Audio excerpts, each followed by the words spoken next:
এক পিচ্চি মেয়ে আমার মন নিল কাড়িয়া, পারো যদি তোমরা তারে দাও গো আনিয়া। এক পিস পড়ল পিঠে।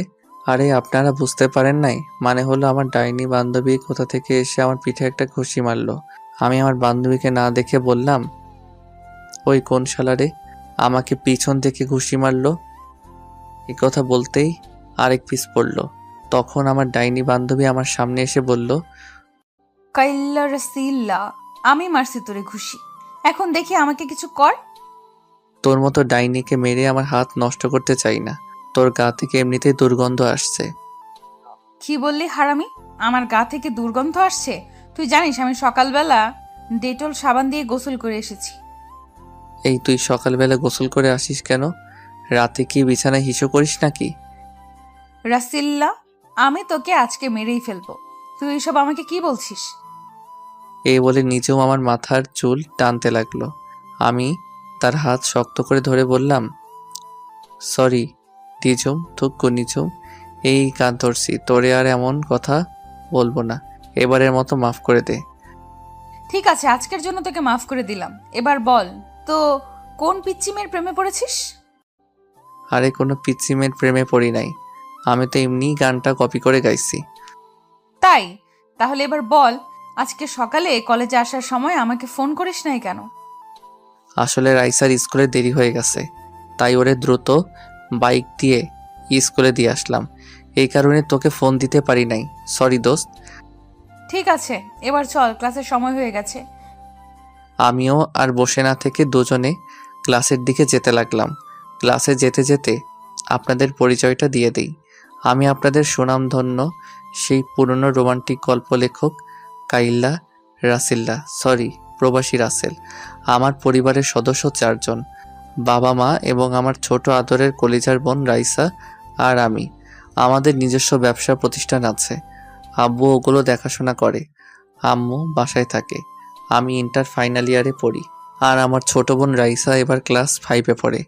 আর ওই যে আমার একটা ডাইনি বান্ধবী আছে না নিঝুম, ওর সাথে কলেজে ওঠার পর থেকে পরিচয়।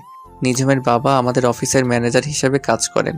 আর কিছু জানতে হবে না, গল্পের সাথেই থাকুন, সবকিছু জানতে পারবেন। দুজনে একসাথে ক্লাসে চলে গেলাম। নিঝুম গিয়ে তার বান্ধবীদের সাথে বসলো, আর আমি আমার বন্ধুদের সাথে বসলাম। কিছুক্ষণ পর স্যার ক্লাসে ঢুকলো। ক্লাসের সকল ছাত্রছাত্রী দাঁড়িয়ে সালাম দিল। স্যার চেয়ারে বসে সবাইকে বসতে বলল। তো যাই হোক, সব ক্লাস শেষ করে বাহিরে আসলাম। তখন আমার বন্ধু রিফাত এসে বলল, রাসেল, তোর সাথে আমার পার্সোনাল কিছু কথা আছে। কি কথা? তাড়াতাড়ি বলো। রাইসাকে স্কুল থেকে নিয়ে বাসায় যেতে হবে। আসলে আমার নিঝুমের বান্ধবী রিয়াকে অনেক ভালো লাগে। তুই একটু ওকে বলে তার বান্ধবীর সাথে আমার লাইনটা করিয়ে দে না। ও তাহলে এই কথা? এই কারণে তো বলি, তুমি বারবার মেয়েদের দিকে তাকিয়ে থাকো কেন? তার মানে রিয়ার দিকে তাকিয়ে থাকো। ঠিকই বলেছিস, রিয়াকে প্রথম দেখায় ভালোবেসে ফেলছি। প্লিজ বন্ধু, তুই আমার আর রিয়ার লাইনটা করে দে। লাইন করে দিলে আমি কি পাবো সেটা আগে বলো। তুই যা চাস তাই পাবি। লাইন করিয়ে দিলে সবাইকে বড় রেস্টুরেন্টে খাওয়াতে হবে এবং সব বিল তোমাকে দিতে হবে। ঠিক আছে, আমি রাজি। ওকে, মনে থাকে যেন। আর এটাও মনে রাখিস, তোর লাইন ক্লিয়ার হয়ে গেছে। এখন বাসায় গিয়ে নাকে তেল দিয়ে ঘুমিয়ে পড়ো। রিফাত ঠিক আছে বলে চলে গেল। কিছুক্ষণ পর নিঝুম আসলো। তখনও আমাকে বলল, কিরে, রিফাতের সাথে দাঁড়িয়ে কি কথা বলছিস? প্রেমে পড়েছে মন, প্রেমে পড়েছে। আমার বন্ধু রিফাত একটা মেয়ের প্রেমে পড়েছে। তাই নাকি? তা মেয়েটা কে? মেয়েটার কেউ নয়, তোর বান্ধবী রিয়া। কি বলছিস তুই? তাই নাকি? তাহলে তো লাইন পুরো ক্লিয়ার। ওই ডাইনি, লাইন ক্লিয়ার মানে? আমি তো তোর কথা কিছুই বুঝতে পারছি না, একটু বুঝিয়ে বল। তুই যে সময় রিফাতের সাথে কথা বলছিস, তখন রিয়া আমাকে দাঁড় করিয়ে বলছে সেও নাকি রিফাতকে পছন্দ করে ফেলছে। আমাকে বলছে তোর সাথে কথা বলে ওদের লাইনটা করে দিতে। তাহলে তো হয়ে গেল। কালকে তাহলে 5 স্টার হোটেলে খানা হবে। হয়েছে, এখন তাড়াতাড়ি চল। তুই না আবার রাইসাকে স্কুল থেকে বাসায় নিয়ে যাবি? আমি ঠিক আছে বলে পার্কিং থেকে বাইকটা নিয়ে কলেজের গেটে আসলাম। মিমকে একটা রিকশায় উঠিয়ে দিয়ে আমি সোজা চলে গেলাম রাইসার স্কুলের সামনে। স্কুলের সামনে গিয়ে দেখি আমার কলিজার বোনটা রাগ করে গেটের সামনে বসে আছে। আমি বাইকটা নিয়ে সোজা রাইসার সামনে দাঁড়ালাম। সরি কলিজার বোন আমার, আজকে ভাইয়ার একটু দেরি হয়ে গেছে। ভাইয়া, তুমি আর কতবার এমন কথা বলবে? তুমি সবসময় আমাকে নিতে দেরি করে আসো। আমার বুঝি কষ্ট হয় না দাঁড়িয়ে থাকতে? এই যে বোন আমার, এই কানে ধরলাম, আজকের পর আর দেরি হবে না, এবারের মতো সরি। সরি বলে কাজ হবে না। আমার আইসক্রিম এবং চকলেট কিনে দিতে হবে। ঠিক আছে দিব, এবার বাইকে ওঠো। রাইসা একটা মুচকি হাসি দিয়ে বাইকের পিছনে উঠল। আমার বোনের মিষ্টি হাসি দেখলে আমার দিন অনেক ভালো কাটে। বোনের কান্না আমি সহ্য করতে পারি না। আজ পর্যন্ত রাইসারকে একটা টোকা পর্যন্ত দেই নাই। আব্বু আম্মু সবাই রাইসাকে অনেক আদর করে। আবার ভাববেন না শুধু রাইসাকে আদর করে, আমাকেও কম করে না। তো যাই হোক, রাইসাকে নিয়ে বাসায় চলে আসলাম। আসার সময় রাইসাকে আইসক্রিম এবং চকলেট কিনে দিছি।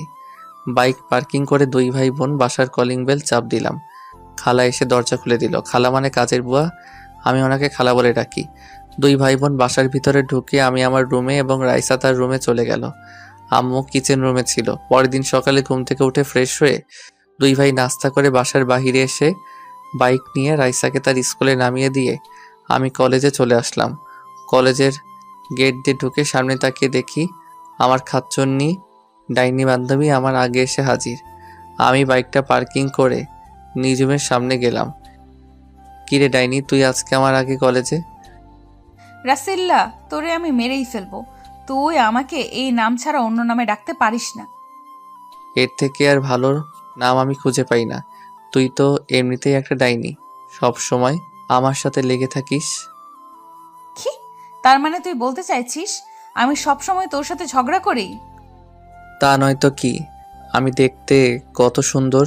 আমার আব্বা আম্মাকে সুন্দর একটা নাম দিছে রাসেল, আর তুই আমাকে কি নামে ডাকিস? তাই নাকি? তুই অনেক, তোর নামটা অনেক সুন্দর, তাই না? তাহলে আজ পর্যন্ত একটা প্রেম করতে পারলি না কেন? তোর মতো ডাইনি আমার সাথে থাকলে কোনো মেয়ে আমার সামনে আসতে সাহস করে না। কেন, আমি কি বাঘ না ভাল্লুক যে আমাকে তারা ভয় পায়?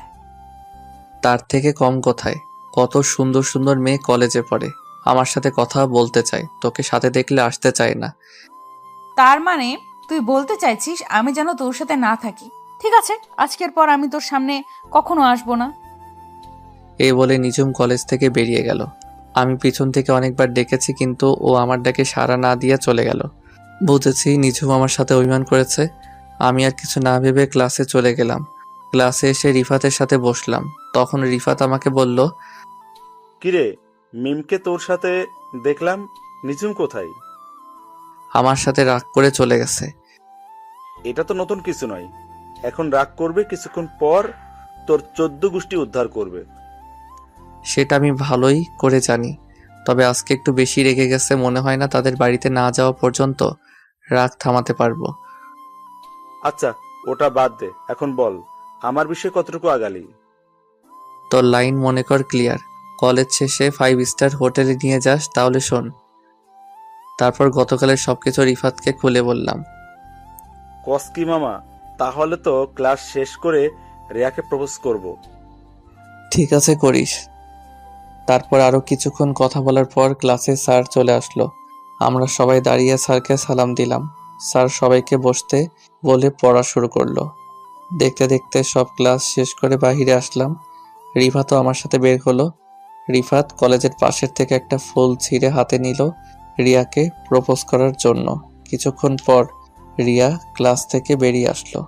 রিফাত রিয়ার সামনে হাঁটু গেড়ে বসে প্রপোজ করতেই এমন কিছু দেখতে পাবো সেটা কখনোই আশা করি নাই।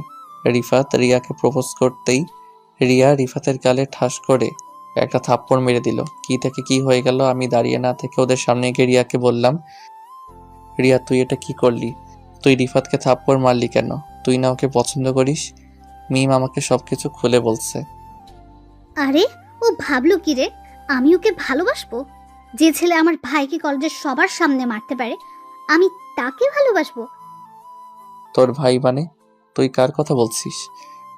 আমার ভাই হচ্ছে এই এলাকার মেয়র আমজাদ খানের ছেলে, মোরাদ চৌধুরী। রিফাত, তার মানে আমি অসুস্থ থাকা অবস্থায় তুই যে ছেলেকে মারছিস রিয়া সেই ছেলের কথা বলছে? রাসেল, আর ওই ছেলেটাকে কেন মেরেছি তুই তো সবকিছু জানিস। ও আচ্ছা, তার মানে ঘটনা এখানে। আর রিয়া তোর ভাই তোকে বলে নাই কেন রিফাত তোর ভাইকে মেরেছে? বলেছে, মুরাদ বলেছে। সে নাকি রাস্তা দিয়ে বাইক চালিয়ে আব্বুর এক জনসভায় যাচ্ছিল, তখন হঠাৎ রিফাত কিছু ছেলে নিয়ে আমার ভাইকে আটকে কলেজের মাঠে নিয়ে এসে অনেক মারে। এজন্য আমি এই কলেজে নতুন ভর্তি হই, আমার ভাইয়ের প্রতিশোধ নিতে। এবার রিয়া আমার কথা শোন, তোর ভাই কি করেছে জানিস? রিফাতের বোন পায়েলকে প্রতিদিন কলেজ যাওয়া আসার সময় ডিস্টার্ব করতো, তাই রিফাত ওকে মারলো। তোর মাথা ঠিক আছে? আমার ভাই প্রতিদিন ওর বোনকে কিভাবে ডিস্টার্ব করলো? আমার ভাই যেদিন মার খেয়েছে ওই দিনই কানাডা থেকে দেশে এসেছে। এসেও আব্বুর সাথে দেখা করতে যাচ্ছিল। আমরা দুই ভাই বোন জমজ হয়েছি। মুরাদ কানাডা পড়াশোনা করেছে, আর আমি দেশে করতাম। কি বলছিস তুই? তাহলে মনে হয় এখানে মিস্টেক হয়ে গেছে, তুই ওকে মাফ করে দে। না, আমি ওকে কখনো মাফ করব না। এই বলে রিয়া চলে গেল। বেচারা রিফাত চেহারা মন মরা করে দাঁড়িয়ে আছে। তখন আমি বললাম, চিন্তা করিস না, রিয়ার মনে তোর জন্য একটু ভালোবাসা থাকে, তাহলে দেখবি রিয়া ঠিকই তোর কাছে ফিরে আসবে। এখন বাসায় চলে যা। রিফাত কিছু না বলে চলে গেল। হঠাৎ আমার মনে পড়ল, রাইসাকে তো স্কুল থেকে নিতে হবে, স্কুল তো ছুটি হয়েছে, প্রায় 1 ঘন্টার উপরে হয়েছে। আল্লাহ জানে আমার কপালে কি আছে। আমিও দাঁড়িয়ে না থেকে বাইক নিয়ে সোজা রাইসার স্কুলের সামনে চলে আসলাম, কিন্তু স্কুলের সামনে এসে দেখি রাইসা নেই। তখন আমি স্কুলের দারোয়ান চাচাকে বললাম, চাচা আমার বোন রাইসা কোথায়? ওকে তো দেখছি না। রাইসা মামুনিকে গেটের সামনে দাঁড়িয়ে থাকতে দেখলাম, এখন কোথায় গেছে বলতে পারবো না। আমি একটু আগে গেট রেখে দোকানে গিয়েছি, এসে দেখি রাইসা নেই। আমি তো মনে করছি তুমি এসে নিয়ে গেছো। চাচা আমি তো মাত্র আসলাম, কলেজে একটা কাজে দেরি হয়ে গেছে। তাহলে তুমি বাসায় একটা কল দিয়ে দেখো, হয়তো তোমার পরিচিত কেউ নিয়ে গেছে। আমি চাচার কথা মতো বাসায় আম্মুকে ফোন দিলাম। আম্মু ফোন ধরার পর আমি বললাম, আম্মু রাইসা কি বাসায় গেছে? রাইসাকে তো সেই কখন তোর আব্বু বাসায় নিয়ে এসেছে। অফিস থেকে তোর বাসায় একটা কাজের জন্য আসছিল, তখন রাইসার স্কুলের সামনে থেকে তোর আব্বু রাইসাকে নিয়ে আসে। ওহ আসলে আম্মু আমি কলেজে একটা কাজে আটকে গেছি, তাই দেরি হয়ে গেছে। ঠিক আছে, সমস্যা নেই, তুই এখন তাড়াতাড়ি বাসায় আয়। আম্মু আমি বাসায় আসতে একটু লেট হবে, কারণ নিজুম ডাইনি আজকে আমার সাথে রাগ করেছে। আগে ওর রাগটা কমিয়ে আসি। তোরা দুইটা কি ভালো হবে না? সব সময় টম অ্যান্ড জেরির মতো লেগে থাকিস কেন? আচ্ছা ঠিক আছে, তোমার সাথে বাসায় আসলে কথা বলবো, এখন রাখি। এ বলে ফোন কেটে দিয়ে বাইক চালিয়ে সোজা নিজমের বাসার সামনে চলে আসলাম। কিন্তু বাসার সামনে এসে আমি পুরো হয়ে গেলাম। নিজমের বাসার সামনে এসে দেখি তাদের বাসায় তালা দেওয়া। আমি পকেট থেকে মোবাইল বের করে নিজমের মোবাইলে ফোন দিলাম, কিন্তু অবাক করার ব্যাপার হলো নিজমের মোবাইল বন্ধ বলছে। আমি অনেকবার নিজমের মোবাইলে ফোন দিলাম, কিন্তু বারবার বন্ধ বলছে। মনটা পুরো খারাপ হয়ে গেল। আমি আর দাঁড়িয়ে না থেকে বাসায় চলে আসলাম। এইভাবে দেখতে দেখতে 1 মাস চলে গেল, কিন্তু নিঝুমের কোনো খবর পেলাম না। আব্বুকেও জিজ্ঞেস করছিলাম, আব্বু বলল নিঝুমের বাবার অনেক বয়স হয়েছে তো, তাই চাকরির রিজাইন দিয়ে চলে গেছে, কিন্তু কোথায় গেছে সেটাও বলতে পারবে না। আমি নিঝুমের সাথে কাটানোর সময়গুলো চিন্তা করি সব সময়। আগের মতো বাহিরে বন্ধুদের সাথে আড্ডা দেই, রাতে সবাই মিলে খাবার খাচ্ছি। তখন আব্বু বলল, কিরে রাসেল, তোর কি হয়েছে? সব সময় কেমন যেন মন মরা হয়ে থাকিস, নিজমের কথা ভাবছিস? জি আব্বু, আমার নিজমের সাথে কাটানোর সময়গুলো ভুলতে পারছি না। আমি বলি কি, তুই কোথাও গিয়ে ঘুরে আয়, দেখবি মন ভালো হয়ে যাবে। না আব্বু, আমি কোথাও ঘুরতে যাব না, আমি দেশের বাইরে পড়ালেখা শেষ করতে চাই। না, আমি তোকে দেশের বাইরে যেতে দিব না। তোকে ছাড়া এই বাসা পুরো খালি খালি লাগে। আম্মু প্লিজ, তুমি না করো না, কয়েকটা বছর মাত্র, প্লিজ আম্মু। তোকে ছাড়া আমরা কিভাবে থাকবো? রাসেলের আব্বু, তুমি কিছু বলছো না কেন? আমি কি বলবো, আজ পর্যন্ত রাসেলের কোনো কথা মানা করি নাই। ও যদি মনে করে দেশের বাইরে গিয়ে পড়বে ওর জন্য ভালো হবে, তাহলে যাক। ভাইয়া, তুমি আমাদের ছেড়ে যেও না। তুমি চলে গেলে আমাকে স্কুলে প্রতিদিন কে দিয়ে আসবে? রাইসা বোন আমার, রাগ করিস না, আমি ছুটি পেলে চলে আসবো। আব্বু তুমি সবকিছু ব্যবস্থা করো।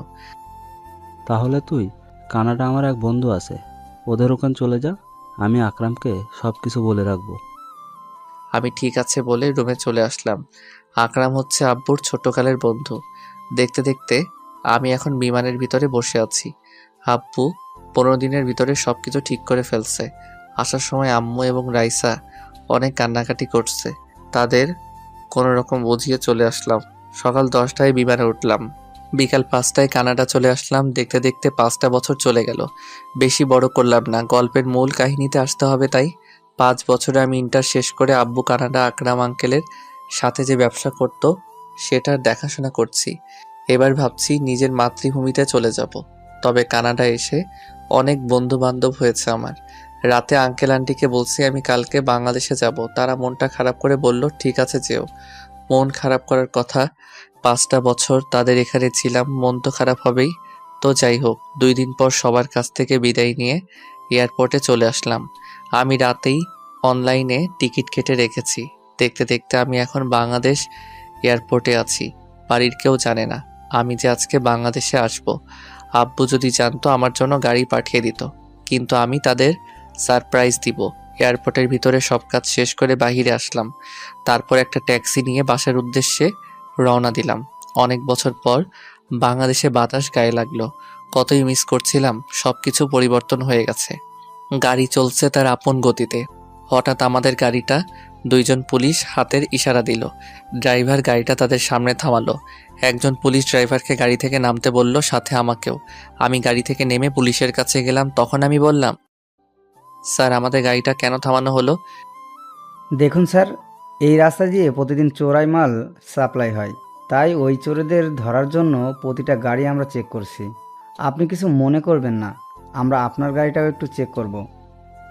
ঠিক আছে করেন, তবে আমি একটা কথা বলি। আমি কানাডা থেকে বাসায় ফিরছি। আমার কিছু মাল আছে, তবে আপনি ওটা চেক করতে পারবেন না। যদি ওটা চেক করার ইচ্ছা হয় তাহলে কষ্ট করে আমার বাসায় গিয়ে চেক করবেন, কারণ আমার অনেক মাল গাড়িতে। সরি স্যার, আমরা বাসায় গিয়ে চেক করতে পারবো না, এটা আমাদের ডিউটি। তবে স্যার, আপনার পরিচয়টা দিলে ভালো হয়।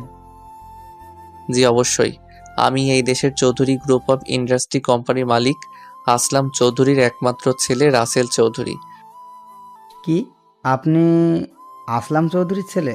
সরি স্যার, আমরা বুঝতে পারি নাই। আপনি যেতে পারেন। শুনুন স্যার, আইন সবার জন্য সমান। আমার বাবার পরিচয় পেয়ে আপনি আমাকে চার্জ করবেন না। এটা কেমন কথা আপনি আমার গাড়ি চেক করেন? সরি স্যার, আমি পারবো না। আপনার বাবার কানে যদি এই কথা যায় তাহলে আমার চাকরি থাকবে না। আপনি কিছু বলবেন না স্যার? আপনি যদি আমার গাড়ি চেক না করেন তাহলে আমি বাবার কাছে বলবো। এবার আপনি বলুন কি করবেন? পুলিশ লোকটা আর না দাঁড়িয়ে থেকে আমার গাড়িটা কোনো রকম চেক করে বলল, স্যার, হয়ে গেছে, আপনি এখন যেতে পারেন। হঠাৎ আমার পিছন থেকে মেইলি কণ্ঠে একটা মেয়ে বলল, কি হয়েছে আনোয়ার চাচা? আমি দূর থেকে এতক্ষণ তাকিয়ে দেখলাম আপনি এই লোকটার সাথে অনেকক্ষণ দাঁড়িয়ে কথা বলছেন এবং কোনো রকম গাড়িটা চেক করছেন। সমস্যা কি আমাকে বলুন। আসলে নিঝুম মামুনি, উনি হচ্ছেন এই শহরের আসলাম চৌধুরীর একমাত্র ছেলে রাসেল চৌধুরী। এবার আমি ওই মেয়েটার দিকে তাকালাম। মেয়েটার দিকে তাকিয়ে আমি পুরো হয়ে গেলাম। এ আর কেউ নয়, নিঝুম। নিঝুমকে দেখে আমি সাথে সাথে জড়িয়ে ধরলাম, কিন্তু নিঝুমকে জড়িয়ে ধরার পর এমন কিছু হবে সেটা কখনো ভাবতে পারিনি। আমি নিঝুমকে জড়িয়ে ধরার পর নিঝুম আমাকে জোর করে ছাড়িয়ে গালে ঠাস করে একটা থাপ্পড় মেরে দিল। থাপ্পড় মেরে নিঝুম বলতে লাগলো, তো সাহস কি করে হলো রাস্তায় তুই একজন এসআইকে জড়িয়ে ধরিস? বড়লোকের ছেলে বলে সবাইকে পুতুল মনে করেছিস, যেমনে খুশি নাচবে? নিঝুম তুই আমার সাথে এমন করছিস কেন? এত বছর পর তোকে দেখলাম, তাই আবেগটা কন্ট্রোল করতে পারি নাই। এই মিস্টার, আমি আপনাকে চিনি না, আর রাসেল নামের কোনো ছেলের সাথে আমার কখনো পরিচয় ছিল না। আপনি এখন আসতে পারেন।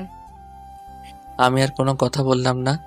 নিঝুম সাধারণ একটা বিষয় নিয়ে এখন আমার উপর রেগে আছে, তাই বলে আমার সাথে এমন বিহেভ করবে?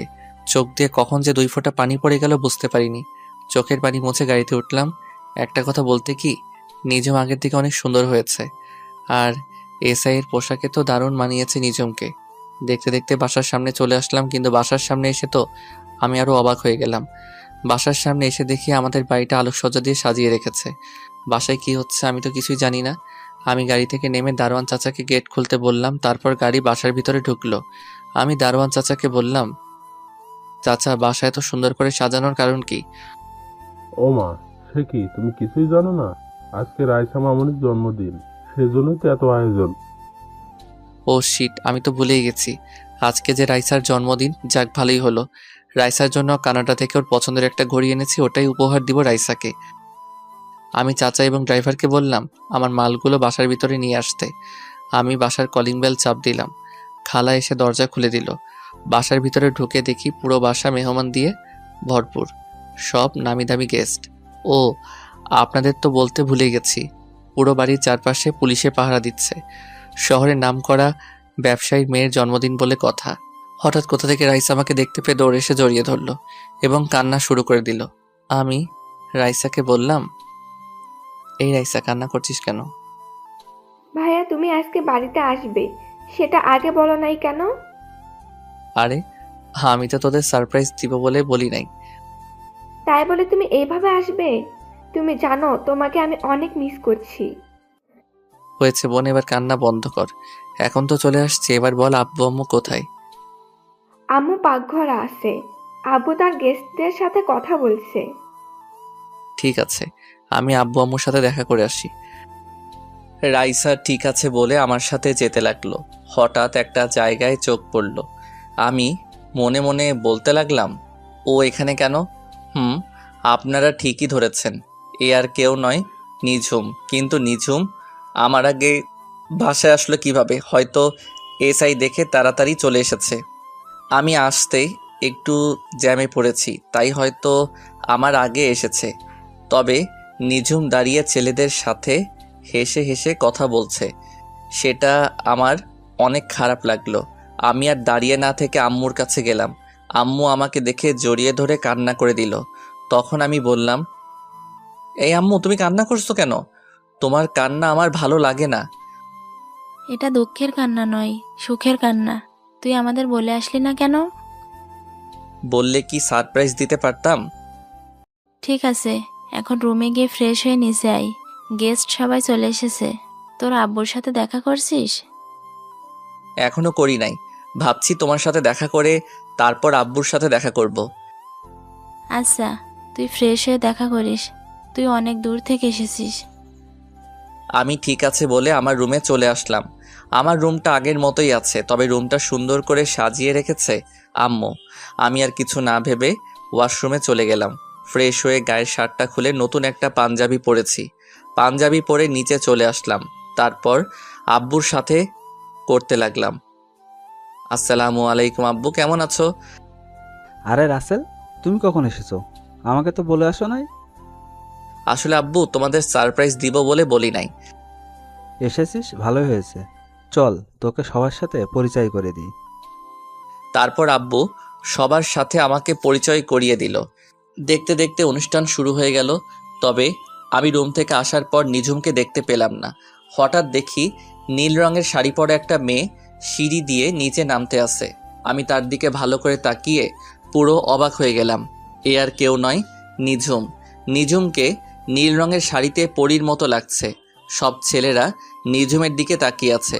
আমার কেমন যেন হিংসা হচ্ছে। তো যাই হোক, রাইসা কেক কাটার জন্য দাঁড়িয়ে আছে। আমি আব্বু এবং রাইসার পাশে দাঁড়ানো। বাকি সব গেস্ট আমাদের চারপাশে দাঁড়ালো। রাইসা কেক কাটার পর সবাই তাকে অভিনন্দন জানিয়েছেন। রাইসা প্রথমে কেক কেটে আমাকে খাইয়ে দিল। তারপর আব্বু আম্মুকে, আমিও রাইসাকে খাইয়ে দিলাম। নিঝুম এসে রাইসাকে কেক খাইয়ে দিল। তার গান বাজনা হলো। আমি আর দাঁড়িয়ে না থেকে বাসার ছাদে চলে আসলাম। কিছুক্ষণ পর দেখি নিঝুম ছাদে আসলো। ছাদে এসে কার সাথে যেন মোবাইলে হেসে হেসে কথা বলতে আছে। আমি নিঝুমের সামনে গেলাম। তখন নিঝুম ফোন কেটে দিয়ে আমাকে বলল, আপনি আমার সামনে কেন এসেছেন? কিছু বলবেন? বলার তো অনেক কিছু আছে, কিন্তু তুমি তো আমার কোনো কথা শুনছো না। হ্যালো মিস্টার, আমাকে তুমি করে না বলে আপনি করে বলুন। আর যেটা বলবেন তাড়াতাড়ি বলুন, আমার এখনো ডিউটি চলছে। আচ্ছা, আপনি এত বদলে গেলেন কিভাবে? আপনি কলেজ থেকে গিয়ে কোথায় হারিয়ে গেলেন? আপনাকে আমি পুরো ঢাকা শহর খুঁজেছি। সেটা আমি আপনাকে বলার প্রয়োজন মনে করি না। কেন, সেটা কি আমি জানতে পারি? আমার দোষটা কি ছিল? আমি তো আপনার সাথে একটু মজা করছিলাম, কিন্তু আপনি যে এত অভিমান করবেন সেটা আমার জানা ছিল না। অতীত নিয়ে আমি আপনাকে কিছু বলতে পারবো না। আমি গেলাম। এ বলে নিঝুম আমার সামনে থেকে চলে গেল। আমি মনে মনে ভাবতে লাগলাম, নিঝুম আমাকে না চেনার ভান করছে কেন, আমার সাথে এরকমভাবে কথা বলছে কেন। আমাকে সব কিছু বের করতে হবে। আমি ছাদে আর দাঁড়িয়ে না থেকে নিচে চলে আসলাম। বাসায় সব গেস্ট চলে গেছে। রাতে সবাই একসাথে বসে খাবার টেবিলে গেলাম খাবার খেতে। হঠাৎ দেখি নিঝুম সিঁড়ি দিয়ে নেমে আমাদের সাথে বসলো। আমি তো কিছুই বুঝতে পারছি না। তখন আমি আম্মুকে বললাম, আম্মু, এসআই ম্যাম দেখি আমাদের সাথে খেতে বসেছে, কারণ কি? ওহ, তোকে তো বলাই হয়নি।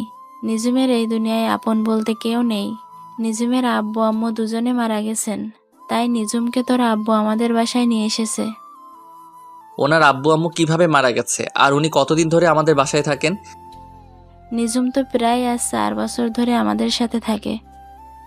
কি? তাহলে তোমরা আমাকে বলো নাই কেন কোনোদিন? আমাদের কি দোষ? নিজুম তো বলতে মানা করেছে।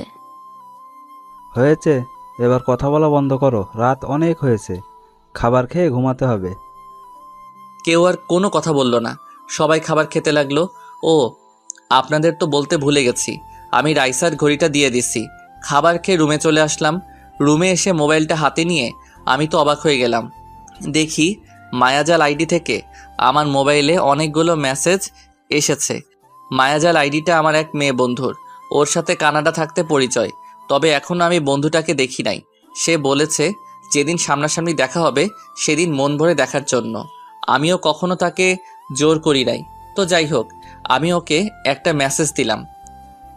সরি, মোবাইল আমার সাথে ছিল না, তাই তোমার মেসেজের রিপ্লাই দিতে পারি নাই। সমস্যা নেই, তো কি করো তুমি? এই তো খাবার খেয়ে রুমে আসলাম। আজকে আমার ছোট বোন রাইসার জন্মদিন গেছে। কি, তুমি দেশে এসেছো? আমাকে একটুও বললে না? সরি, আমি কাউকে জানাই নাই। সবাইকে সারপ্রাইজ দিতে গিয়ে নিজেই সারপ্রাইজড হয়ে গেলাম। বাসায় এসে শুনি রাইসার জন্মদিন আজকে। আমি নিজেই ভুলে গেছি রাইসার জন্মদিনের কথা। ঠিক আছে, এবারের মতো মাফ করে দিলাম। তা তোমার নিজমের কোনো খোঁজ পেলে? আসলে আমি সব কিছু ওর সাথে শেয়ার করছি। তখন আমি বললাম, খোঁজ পেয়েছি, তবে আগের নিঝুম আর এখনকার নিঝুমের মধ্যে অনেক পার্থক্য। কি বলছো তুমি? কেন হয়েছে? আমাকে একটু খুলে বলো। তাহলে শোনো। তারপর সবকিছু খুলে বললাম, প্রথম থেকে শেষ পর্যন্ত। আমার মনে হয় কি কোনো কিছুর কারণে তোমার সাথে এখন অভিমান করে আছে। তুমি তার সাথে যে দোষ করেছো, ওটা তো কোনো দোষের কাতারে পড়ে না।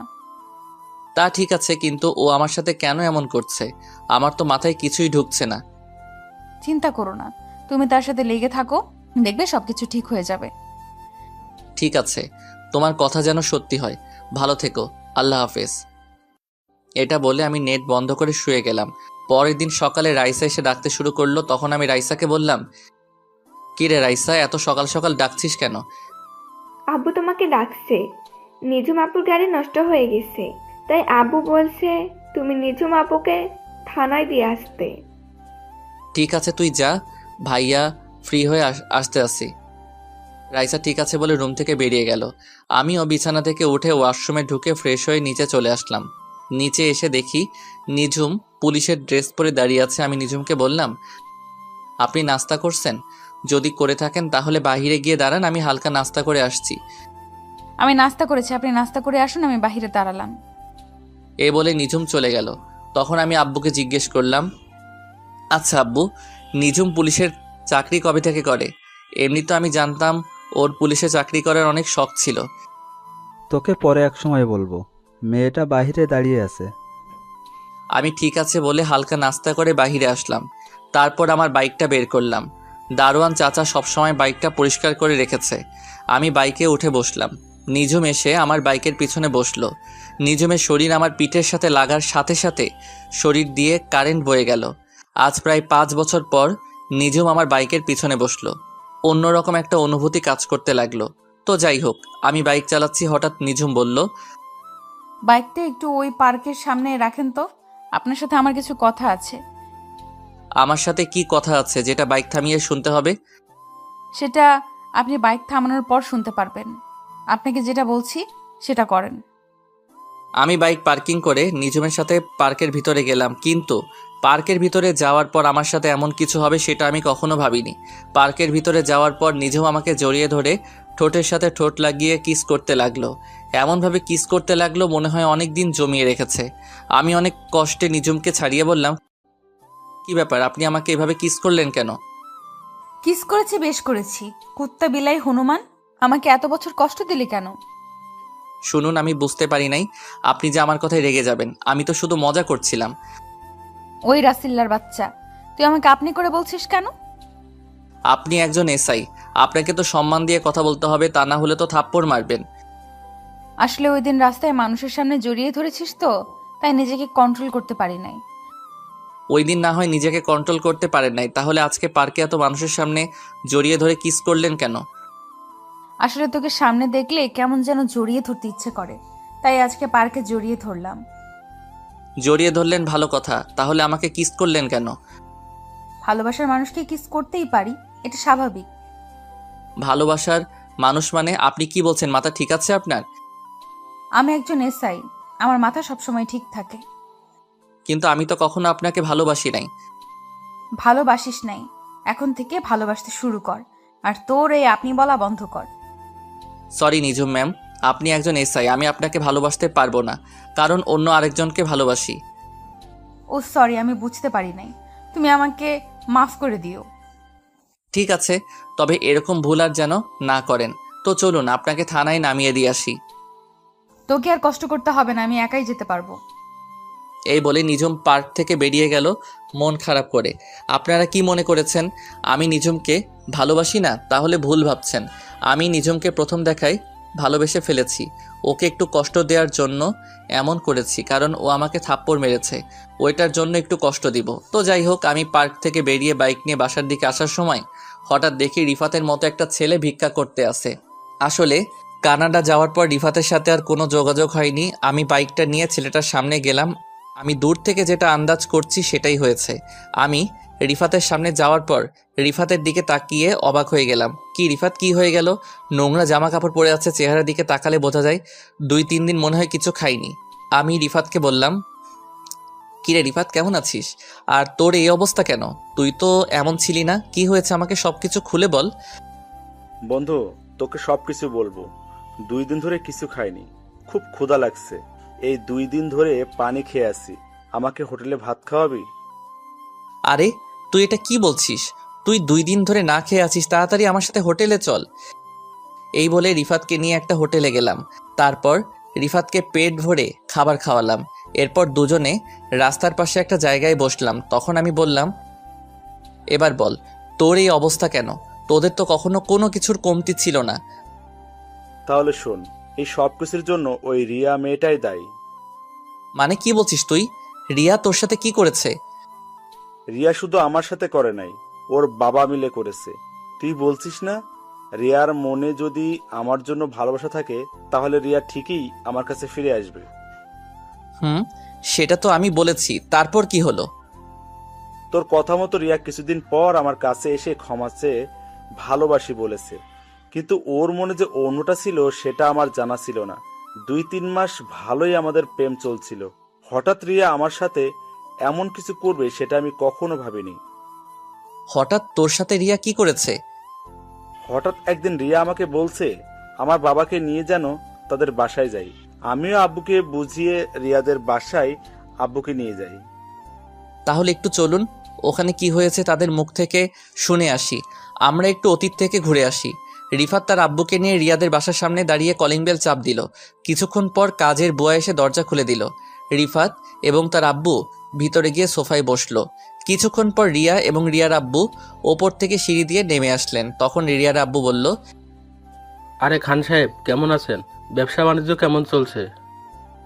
আলহামদুলিল্লাহ ভালো আছি। আপনি কেমন আছেন? ব্যবসা আল্লাহ দিলে ভালোই চলছে। আমিও ভালো আছি। তো যে জন্য আপনাকে ডেকেছি, আমার মেয়ে রিয়া এবং আপনার ছেলে রিফাত দুজন দুজনকে অনেক বেশি ভালোবাসে। তাই আমি কি বলতে চাইছি আপনি হয়তো বুঝতে পারছেন। বুঝতে পেরেছি। এখানে আমার কোনো আপত্তি নেই।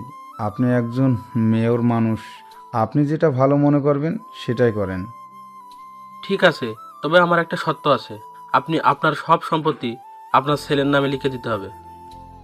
আরে এটা কোনো শর্ত হলো? আমার সম্পত্তির অর্ধেকের মালিক তো আমার ছেলে, আর আমি মরে গেলে তো সব কিছু আমার ছেলেরই হবে। ঠিক আছে, আপনি যদি এতে খুশি হন তাহলে আমি আজকে রিফাতের নামে বাকি অর্ধেক সম্পত্তি এবং আমার সব কিছু ওকে লিখে দেব। এরপর আরও কিছুক্ষণ কথা বলে রিফাত এবং তার আব্বু বাসায় চলে এসেছে। এক সপ্তাহের ভিতরে রিফাতের আব্বু সবকিছু রিফাতের নামে লিখে দিল। এর কয়েকদিন পর রিফাতের আব্বু অফিস থেকে বাসায় ফিরছিল, তখন হঠাৎ কিছু লোক রিফাতের আব্বুর গাড়ি দাঁড় করায়। রিফাতের আব্বু গাড়ি থেকে নামার সাথে সাথে লোকগুলো রিফাতের আব্বুকে গাড়ির সাথে বেঁধে ফেলার পর একটা গাড়ি থেকে রিয়া এবং রিয়ার আব্বু নেমে রিফাতের আব্বুর সামনে আসে। তখন রিফাতের আব্বু বলল, মেয়র সাহেব, আপনি এখানে? আর রিয়া মামুনি, তোমরা এখানে কেন? আপনি কি বুঝতে পারেননি? একটু অপেক্ষা করুন, তারপর সব কিছু বুঝতে পারবেন।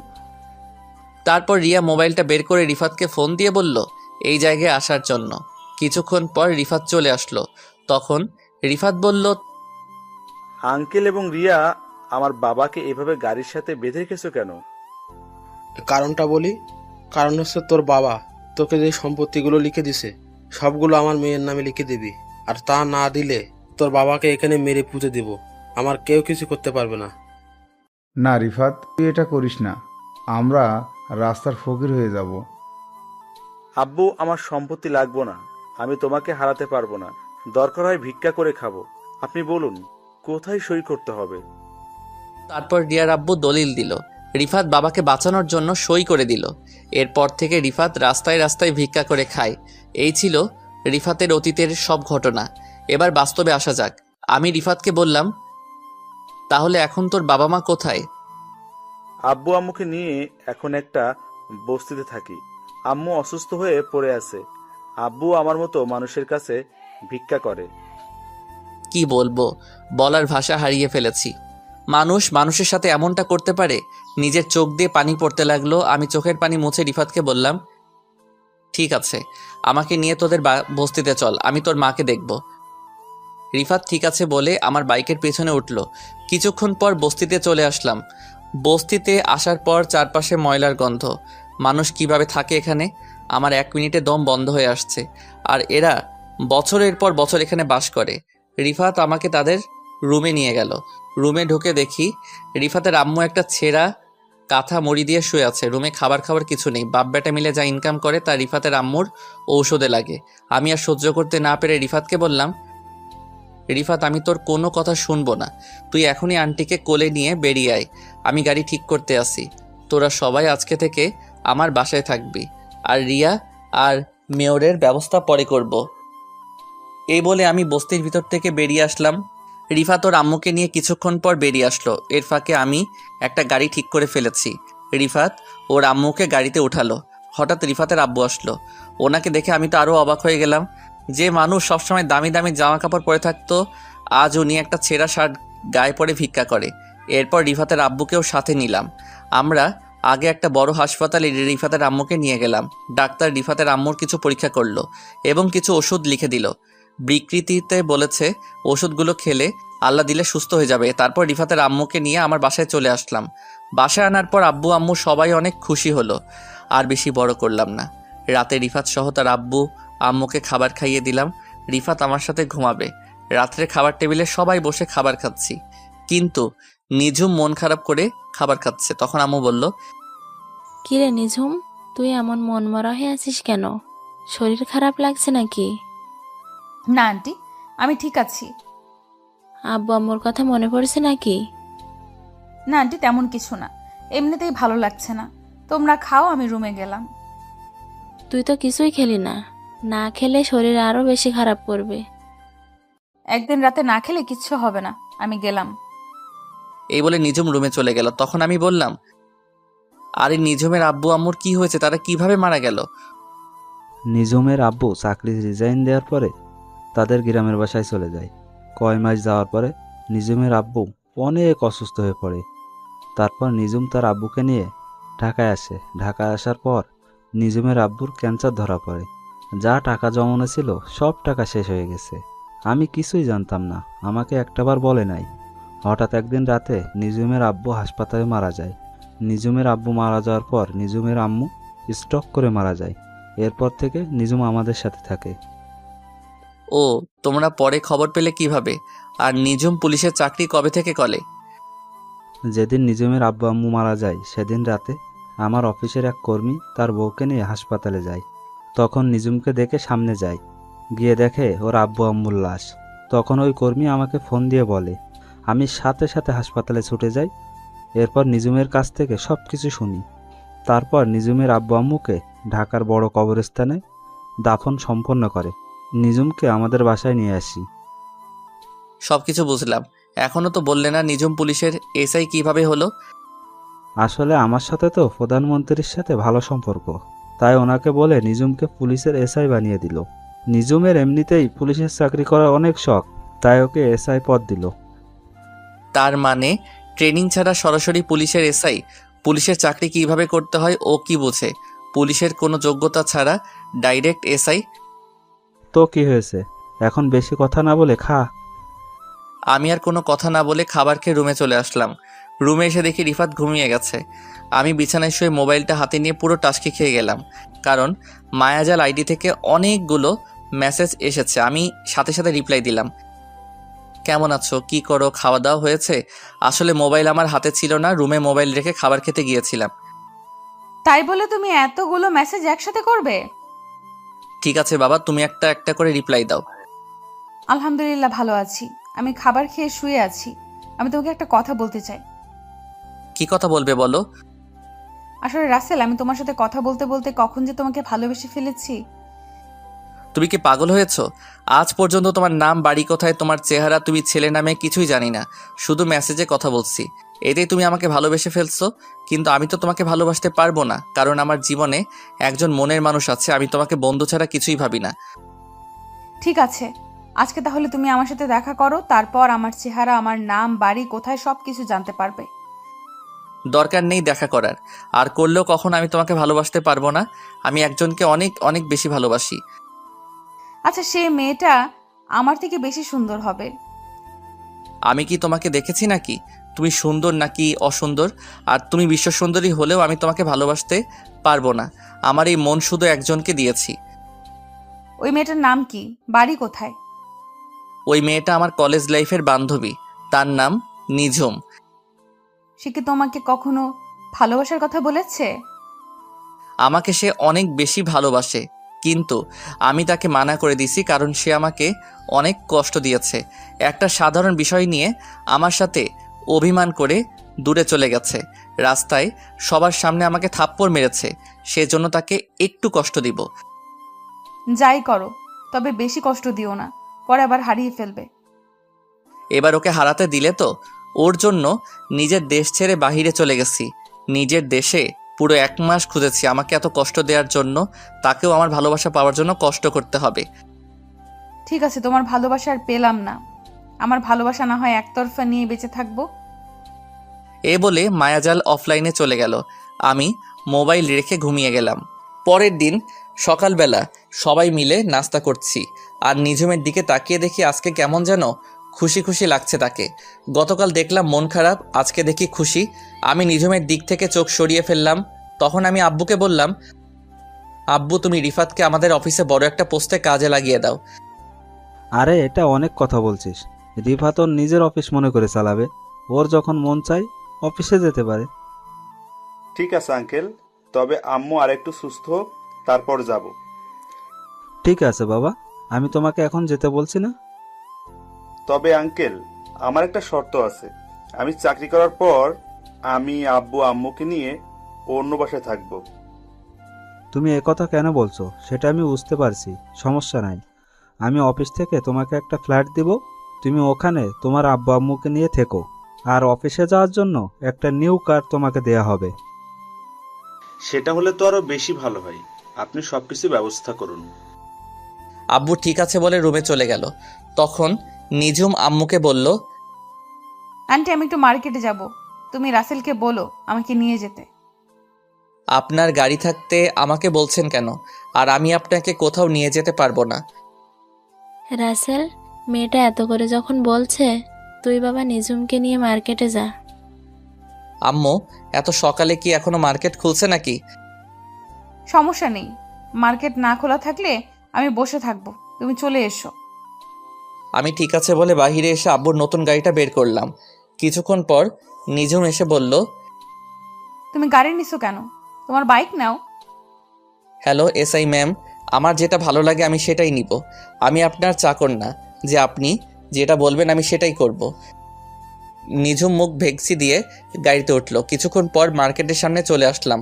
তখন নিজুম বলল, তুমি 5টা মিনিট দাঁড়াও, আমি ভেতর থেকে আসছি। এই বলে নিজুম গাড়ি থেকে নেমে মার্কেটের ভিতরে ঢুকে গেল। আমি গাড়ির ভিতরে বসে মোবাইল টিপতে লাগলাম। প্রায় আধা ঘন্টা হয়ে গেল, নিজুমের আসার কোনো নাম গন্ধ নেই। 5 মিনিটের কথা বলে গেছে। আমি গাড়ি থেকে নেমে মার্কেটের ভিতরে গেলাম। অনেকক্ষণ খুঁজলাম, পেলাম না। তাই মার্কেট থেকে বের হয়ে আসতে হঠাৎ একটা জায়গায় চোখ পড়লো। একটু শিওর হবার জন্য সামনে গেলাম। তারপর নিজের চোখে যেটা দেখলাম তার জন্য মোটেও প্রস্তুত ছিলাম না। এটা আমি কি দেখলাম? নিজের চোখকে বিশ্বাস করাতে পারছি না। তাহলে চলুন কি দেখেছি। আমি দেখলাম একটা ছেলে নিজুমকে কিস করছে। নিজুমও ছেলেটার সাথে তাল মিলিয়ে যাচ্ছে। আমি আর 1 সেকেন্ড না দাঁড়িয়ে সোজা গাড়ির কাছে চলে আসলাম। এটা আমি কি দেখলাম? নিজুম এত খারাপ? গতকাল আমাকে ভালোবাসার কথা বলছে, একদিন না যেতে আরেকটা ছেলের সাথে নিজুম। তার মানে নিজুম এত খারাপ? আমি তাকে অনেক ভালো মনে করেছি। আমি মনে করছি কিছুদিন পর নিজুমকে আপন করে নিব, কিন্তু নিজুম যে এমন করবে সেটা কখনো ভাবতে পারিনি। এই সব কিছু ভাবছি আর চোখ দিয়ে পানি পড়তে লাগলো। কিছুক্ষণ পর দেখি নিজুম ওই ছেলেটাকে বিদায় দিয়ে গাড়ির কাছে আসছে। তার আগেই আমি চোখের পানি মুছে ফেলছি। নিজুম আমার সামনে এসে বলল, চলো, আমার কাজ শেষ, তুমি আমাকে থানায় নামিয়ে দিয়ে আসো। আচ্ছা ওই ছেলেটাকে? আপনাকে দেখলাম ওই ছেলেটার সাথে হেসে হেসে কথা বলতে। ওর নাম আকাশ, আমরা দুজন দুজনকে অনেক বেশি ভালোবাসি। ছেলেটা অনেক দিন আমার পেছনে ঘুরেছে, এমনকি আমাকে ভালোবাসার কথা বলেছে। আমি তাকে বারবার ফিরিয়ে দিয়েছি তোমার কারণে, কিন্তু তুমি তো আমাকে ভালোবাসো না, তুমি অন্য মেয়েকে ভালোবাসো। তাই আকাশকে আপন করে নিলাম। একদিন না যেতে আরেকটা ধরে ফেললেন? বাহ, ভালোই। ঠিক আছে, গাড়িতে ওঠেন, আপনাকে থানায় নামিয়ে দিয়ে আসি। এই বলে আমি গাড়িতে উঠলাম। নিজুমও গাড়িতে উঠলো। তারপর নিজুমকে নিয়ে থানায় চলে আসলাম। নিজুম গাড়ি থেকে নেমে সোজা থানার ভিতরে চলে গেল। আমি গাড়ি ঘুরিয়ে বাসায় চলে আসলাম। নিজের রুমে এসে বিছানায় শুয়ে শুয়ে অনেক সময় কান্না করছি। তার মানে আমি নিজুমকে হারিয়ে ফেলেছি। আব্বু আম্মু বলেছে নিজুমের মনে কষ্ট না দেওয়ার জন্য, কারণ নিজুম বাবা মা মরা মেয়ে। এই সব কিছু ভাবতে ভাবতে কখন যে ঘুমিয়ে গেছি মনে নাই। হঠাৎ আম্মু এসে ডাকতে শুরু করলো। তখন আমি ঘুম থেকে উঠে বিছানায় বসলাম। আম্মু বলল, কিরে রাসেল, তোর কি শরীর খারাপ নাকি? এই অবেলায় শুয়ে আছিস? না আম্মু, আমি ঠিক আছি। বলো কেন ঠেকেছ? রায়সার হাত খরচ শেষ হয়ে গেছে, তুই একটু করে রায়সার হাত খরচ দিয়ে আয়। আমি ঠিক আছে বলে বিছানা থেকে উঠে ফ্রেশ হয়ে একটা জামা গায়ে দিয়ে বাসা থেকে বেরিয়ে বাইক নিয়ে সোজা রাইসার হোস্টেলে চলে আসলাম। আসলে রাইসার সামনে এসএসসি পরীক্ষা, তাই রাইসাকে হোস্টেলে দেওয়া হয়েছে। আমি রাইসাকে ফোন দিয়ে নিচে আসতে বললাম। কিছুক্ষণ পর রাইসা নিচে আসলো, আমাকে দেখে জড়িয়ে ধরলো। তখন আমি বললাম, এই রাইসা ছাড়ো আমাকে। মানুষ দেখলে কি বলবে? মানুষ বলবে বুড়ি বোন ভাইকে জড়িয়ে ধরেছে। মানুষ দিয়ে আমার কি? আমি এখনো তোমার কাছে ছোট ভাইয়া। আমি জানি তো তুই আমার এখনো সেই ছোট্ট বোন। এখন বল কত টাকা লাগবে? তোমার যত টাকা মন চায় দিয়ে যাও। আর তুমি তো জানো আমি বাহিরের খাবার খাওয়া কমিয়ে দিচ্ছি। ঠিক আছে, এই নে, এখানে 20,000 টাকা আছে, এগুলো রাখ। শেষ হয়ে গেলে ভাইয়াকে একটা ফোন দিস। রাইসা ঠিক আছে বলে ভিতরে চলে গেল। আমি দাঁড়িয়ে না থেকে বাইক নিয়ে বাসায় যাওয়ার সময় হঠাৎ একজনকে দেখে আমার মাথা পুরো গরম হয়ে গেল। সে আর কেউ নয়, আসলাম মেয়রের মেয়ে রিয়া। রিয়া দেখে একজন রিক্সা চালককে মারতে আসছে। আমি বাইক নিয়ে সোজা রিয়ার সামনে গেলাম। বাইকটা দেখে রিয়াকে ঠাস করে একটা থাপ্পড় মেরে দিলাম। রিয়া গালে হাত দিয়ে আমাকে বলল, রাসেল, তুই আমাকে থাপ্পড় মারছিস কেন? তুই রাস্তায় এই বুড়ো মানুষটাকে মারছিস কেন? মারবো না তো কি করব? উনি আমার কাছ থেকে 50 টাকার ভাড়া 100 টাকা চাইলো কেন? চাচা, আপনি 50 টাকার ভাড়া 100 টাকা কেন চেয়েছেন? উনি মার্কেটে নিয়ে গিয়ে প্রায় 2 ঘন্টা দাঁড় করিয়ে রেখেছে, তাই আমি 50 টাকা বেশি চেয়েছি। এ কারণে মেয়েটা আমাকে মারছে। কিরে, চাচা যেটা বলছে সেটা কি সত্যি? হুম, ঠিক বলেছে। তাই বলে 50 টাকা বেশি চাইবে কেন? আমার ইচ্ছে করছে তোকে আরো কয়েকটা থাপ্পড় মারি। গরিব কি মানুষ মনে হয় না? তোর বাবার বয়সী একজন মানুষের গায়ে হাত তুলতে তোর হাতটা কাঁপলো না? না, আমার হাত কাঁপে না। এসব গরিব নোংরা মানুষদের আমি দেখতেই পারি না। দেখতে যখন পারিস না, তাহলে নোংরা মানুষের রিকশায় উঠছিস কেন? আমার গাড়িটা হঠাৎ রাস্তায় নষ্ট হয়ে যায়, তাই কোনো গাড়ি না পেয়ে ওনার রিক্সায় উঠি। তুই এখনই আমার সামনে থেকে যা, তা না হলে রাস্তায় সবার সামনে আরো কয়টা থাপ্পড় মারবো। তোর বাপ মেয়ের দেখে মানুষকে মানুষ মনে করিস না। ঠিক আছে, আমি যাচ্ছি। তবে তোর এই থাপ্পড়ের প্রতিশোধ আমি কিন্তু নিবই। আরে যা যা, পারলে আমার বালটা সোজা করে দেখাইস। তোর মতো মেয়েকে সোজা করতে আমি রাসেল একাই যথেষ্ট। রিয়া আর কিছু না বলে চলে গেল। তখন আমি চাচাকে কিছু টাকা দিয়ে বাসায় পাঠিয়ে দিলাম। রাস্তার সব মানুষ এতক্ষণ দাঁড়িয়ে দাঁড়িয়ে আমার কাহিনী দেখেছে। হয়তো তারা ভাবছে আমার মতো ছেলের এত সাহস কোথা থেকে আসলো। এলাকার মেয়রের মেয়ের গায়ে হাত তুলছি তো। যাই হোক, আমি বাইক নিয়ে সোজা বাসায় চলে আসলাম। বাসায় এসে নিজের রুমে চলে গেলাম। তারপর ফ্রেশ হয়ে খাবার খেয়ে রুমে চলে আসলাম। দেখতে দেখতে সপ্তাহখানিক চলে গেল। নিঝুমের সাথে এখন আগের মতো কথা বলি না, আর নিঝুমও আমার সাথে তেমন কথা বলে না, কারণ নিঝুম তার আকাশকে নিয়ে সবসময় বিজি থাকে। আমি নিজেকে অনেক কন্ট্রোল করে রাখছি। রাতে বিছানায় শুয়ে শুয়ে মোবাইল টিপতে আসি। হঠাৎ নিঝুম আমার রুমে আসলো। তখন নিঝুম আমাকে বলল, রাসেল, তোমাকে একটা কথা বলার আছে। কি কথা বলবেন? একটু তাড়াতাড়ি বলুন, আমি একটু বাহিরে যাব। আসলে আমি আকাশকে অনেক ভালোবাসি। আকাশ বলছে আঙ্কেল আন্টির কাছে আমাদের ব্যাপারে বলতে, কিন্তু আমি ভয় বলতে পারছি না। তুমি একটু আমার হয়ে বলে দাও না। সরি, আমি পারবো না। আপনারটা আপনি বলুন।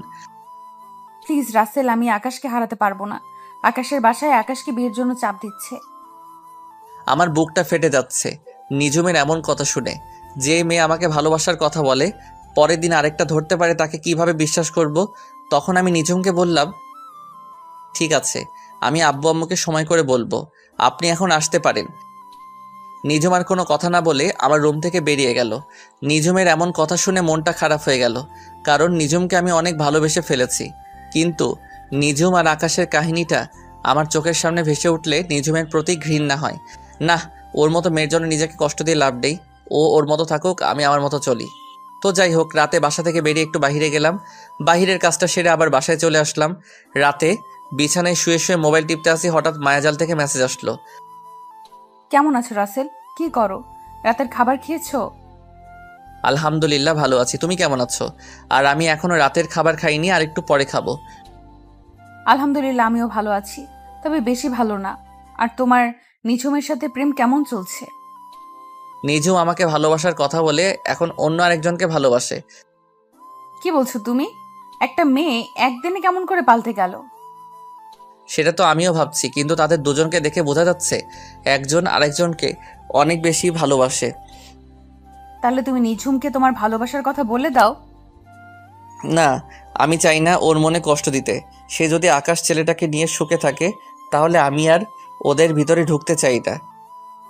তুমি কি পারবে নিঝুমকে ছাড়া থাকতে? তোমার কষ্ট হবে না? কষ্টকে মাটি চাপা দিয়ে রেখেছি। আচ্ছা ঠিক আছে, ভালো থেকো। আমাকে খাবার খাওয়ার জন্য ডাকছে। এই বলে অফলাইনে চলে গেলাম। আমি মায়াজালের সাথে কথা বলার ফাঁকে খালা খাবার খাওয়ার জন্য ডেকে গেছে। আমি রুম থেকে বেরিয়ে খাবার টেবিলে চলে গেলাম। সবাই মিলে একসাথে খাবার খেলাম। নিঝুমকে দেখে বোঝা যাচ্ছে সে অনেক খুশি। খুশি থাকবেই না কেন? মনের মতো ভালোবাসার মানুষ পেয়েছে। আমি খাবার খেয়ে রুমে চলে আসলাম। কিছুক্ষণ পর রিফাত আমার রুমে আসলো। ও, আপনাদের তো বলতে ভুলে গেছি, রিফাত এখন আব্বুর সাথে অফিসে দেখাশোনা করে। রিফাত আমার রুমে এসে বিছানায় বসে বলল, কিরে রাসেল, তোরে দেখি সবসময় চুপচাপ থাকিস, কি হয়েছে তোর? আমার আবার কি হবে, আমি তো ঠিকই আছি। রাসেল, তুই আমার কাছে কিছু লুকাইস না, কি হয়েছে আমাকে খুলে বল। ঠিক আছে, তুই যখন বলেছিস তাহলে শোন। তারপর রিফাতকে সবকিছু খুলে বললাম। এটা আমার বিশ্বাস হচ্ছে না, নিঝুম এত খারাপ মেয়ে হতে পারে না। আমি নিজের চোখে তাদের দুজনকে কিস করতে দেখেছি। মাঝে মাঝে চোখের দেখা ভুল হয়। আমি তোকে একটা বুদ্ধি দেই, সেটা কাজে লাগিয়ে দেখতে পারিস। তাহলে বুঝতে পারবো নিজুম কি তোর সাথে অভিনয় করেছে নাকি আকাশকে সত্যি ভালোবাসে? দেখি শুনি তোর কি বুদ্ধি। তাহলে শোন, তুই একটা মেয়ে ভাড়া কর, তারপর ওই মেয়েটিকে নিয়ে সবসময় নিজুমের সামনে চলাফেরা করবি, আর নিজুমের রিয়াকশন দেখবি। মেয়েটার সাথে এমন ভাবে চলবি যেন বয়ফ্রেন্ড গার্লফ্রেন্ডের মতো লাগে, তারপর বোঝা যাবে। তোর কি মনে হয় এমনটা করলে সবকিছু বুঝতে পারবো তো? 109% কাজে লাগবে, তুই ট্রাই করে দেখ। ঠিক আছে, কালকে থেকে শুরু করব। তবে মেয়ে পাবো কোথায়? হোটেলে মেয়ের অভাব আছে নেই, ওখান থেকে একটা ভাড়া করে নিয়ে আসবি। তাই বলে হোটেলের মেয়ে নিয়ে আসবো? আরে মা তো কিছুদিনের জন্য। ঠিক আছে, কালকে একটা মেয়ে হোটেল থেকে নিয়ে আসবো। এখন রুমে গিয়ে শুয়ে পড়। রিফাত ঠিক আছে বলে তার রুমে চলে গেল। আসলে রিফাতকে আমার পাশের রুমে দিছি, কারণ রিফাত সারা রাত নাক ডেকে ঘুমায়, তাই ওরে আমার পাশের রুমে দিছি। আপনারা আবার রিফাতকে বলে দিয়েন না। তো যাই হোক, পরের দিন সকালে সবার সাথে নাস্তা করে আমি বাসা থেকে বেরিয়ে একটা হোটেলে যাচ্ছি একটা মেয়ে ভাড়া করার জন্য। বাইক নিয়ে যাচ্ছি, হঠাৎ দেখি কিছু ছেলে একটা মেয়েকে ডিস্টার্ব করছে, তাই বাইকটা নিয়ে ওদের সামনে গেলাম। আমাকে দেখে ছেলেগুলো দৌড় দিয়ে পালিয়ে গেল। তখন মেয়েটি আমাকে বলল, আপনাকে অনেক ধন্যবাদ ভাইয়া, আপনি না আসলে ওই ছেলেগুলো আমার সাথে খারাপ কিছু করতো। তোমার নাম কি? বাসা কোথায়? ভাইয়া আমার নাম আখি, আমি কলেজে পাশের বস্তিতে থাকি। তোমার বাসা ওইদিকে, আর তুমি এদিকে কি করো? আসলে ভাইয়া, আমার একটা বান্ধবীর সাথে ওর বাসায় গিয়েছিলাম। ঠিক আছে, তুমি আমার বাইকের পিছনে ওঠো, আমি তোমাকে বাসায় পৌঁছে দিচ্ছি। সমস্যা নেই ভাইয়া, আমি হেঁটে হেঁটে যেতে পারবো। তুমি ভাবলে কেমন করে আমি তোমাকে একা একা যেতে দিব? বেশি কথা না বলে আমার বাইকের পিছনে ওঠো। আখি আর কোনো কথা না বলে আমার বাইকের পিছনে উঠলো। কিছুক্ষণ পর আখির বস্তিতে চলে আসলাম। আখি বাইক থেকে নেমে বস্তির ভিতরে চলে গেল। আমি আখির পিছনে তাদের বস্তির ভিতরে ঢুকলাম। ভিতরে ঢুকে দেখি ওই রিক্সা চালক চাচার পাশে আখি মন খারাপ করে বসে আছে, আর দুজন দুজনকে বলছে, কি রে আখি, তোর বান্ধবী চাল দিয়েছে? চাল না দিলে আজকে না খেয়ে থাকতে হবে। না বাবা, ওদের চাল নাকি শেষ হয়ে গেছে। আমি অসুস্থ না হলে আজকে না খেয়ে থাকতে হতো না। পকেটে একটা টাকাও নেই, ওষুধ আনতে পারছি না। ওই দিন একটা ছেলে কিছু টাকা দিছে, ওই টাকাগুলো বাসা ভাড়া দিয়ে দিছি। চাচা আর আখির কথা শুনে মনটা খারাপ হয়ে গেল। এত কষ্টে চাচার দিন কাটছে, আমি আর দাঁড়িয়ে না থেকে বস্তি থেকে বাইরে এসে মার্কেটে চলে গেলাম। তারপর এক বস্তা চাল, ডাল, আলু, পেঁয়াজ, রসুন, গরুর মাংস, ডিম, তেল ইত্যাদি বাজার করে বস্তিতে চলে আসলাম, আর ওদের জন্য কিছু খাবার নিয়ে আসলাম। তারপর একটা ট্যাক্সি করে সব বাজারগুলো নিয়ে বস্তিতে চলে আসলাম। ট্যাক্সি ড্রাইভার আর আমি বাজারগুলো তাদের বাসায় নিয়ে গেলাম। তখন আখি বলল, আরে ভাইয়া, আপনি এখানে? আর এই বাজার কার জন্য এনেছেন? এইসব বাজার তোমাদের জন্য। আমি তোমার পিছনে এসে সবকিছু শুনেছি, আর এখানে তোমার জন্য কিছু জামা নিয়ে এসেছি, আর তোমার আব্বুর জন্য ওষুধ আর এই পাঞ্জাবি আর লুঙ্গি নিয়ে আসলাম। বাবা, তোমার এই ঋণ কখনো শোধ করতে পারবো না। আপনি আমাদের জন্য এত কিছু করছেন কেন? ওই যে তুমি আমাকে ভাইয়া বলে ডাকছো, তাই তোমার ভাইয়া তোমাদের জন্য বাজার করে এনেছি। আর আখি, তুমি কি পড়াশোনা করো? এসএসসি পরীক্ষা দিইনি, কারণ আব্বু পরীক্ষার টাকা ম্যানেজ করতে পারে নাই। ঠিক আছে, আজকে থেকে এই তোমাদের সব দায়িত্ব আমার উপর। তোমাকে আবার ভর্তি করে দিব, ভাইয়া তোমার সবকিছু ঠিক করে দিব। আখি আমাকে জড়িয়ে ধরে কান্না করে দিল। তখন আমি বললাম, এই পাগলি, কান্না করছিস কেন? সুখের খবর শুনে কেউ কি কান্না করে নাকি? তারপর আখিকে নিয়ে তার স্কুলে আবার ভর্তি করিয়ে দিলাম, আর স্যারকে বলেছি এবারে পরীক্ষা আমার বোন দিবে, আপনি সবকিছু ব্যবস্থা করুন, যত টাকা লাগে আমি দিব। স্যার বলেছে ঠিক আছে। তারপর আখিকে বস্তিতে রেখে আমি বাসায় চলে আসলাম। বাইক পার্কিং করে সামনে যাকে দেখলাম তাকে দেখে তো আমি পুরো অবাক হয়ে গেলাম।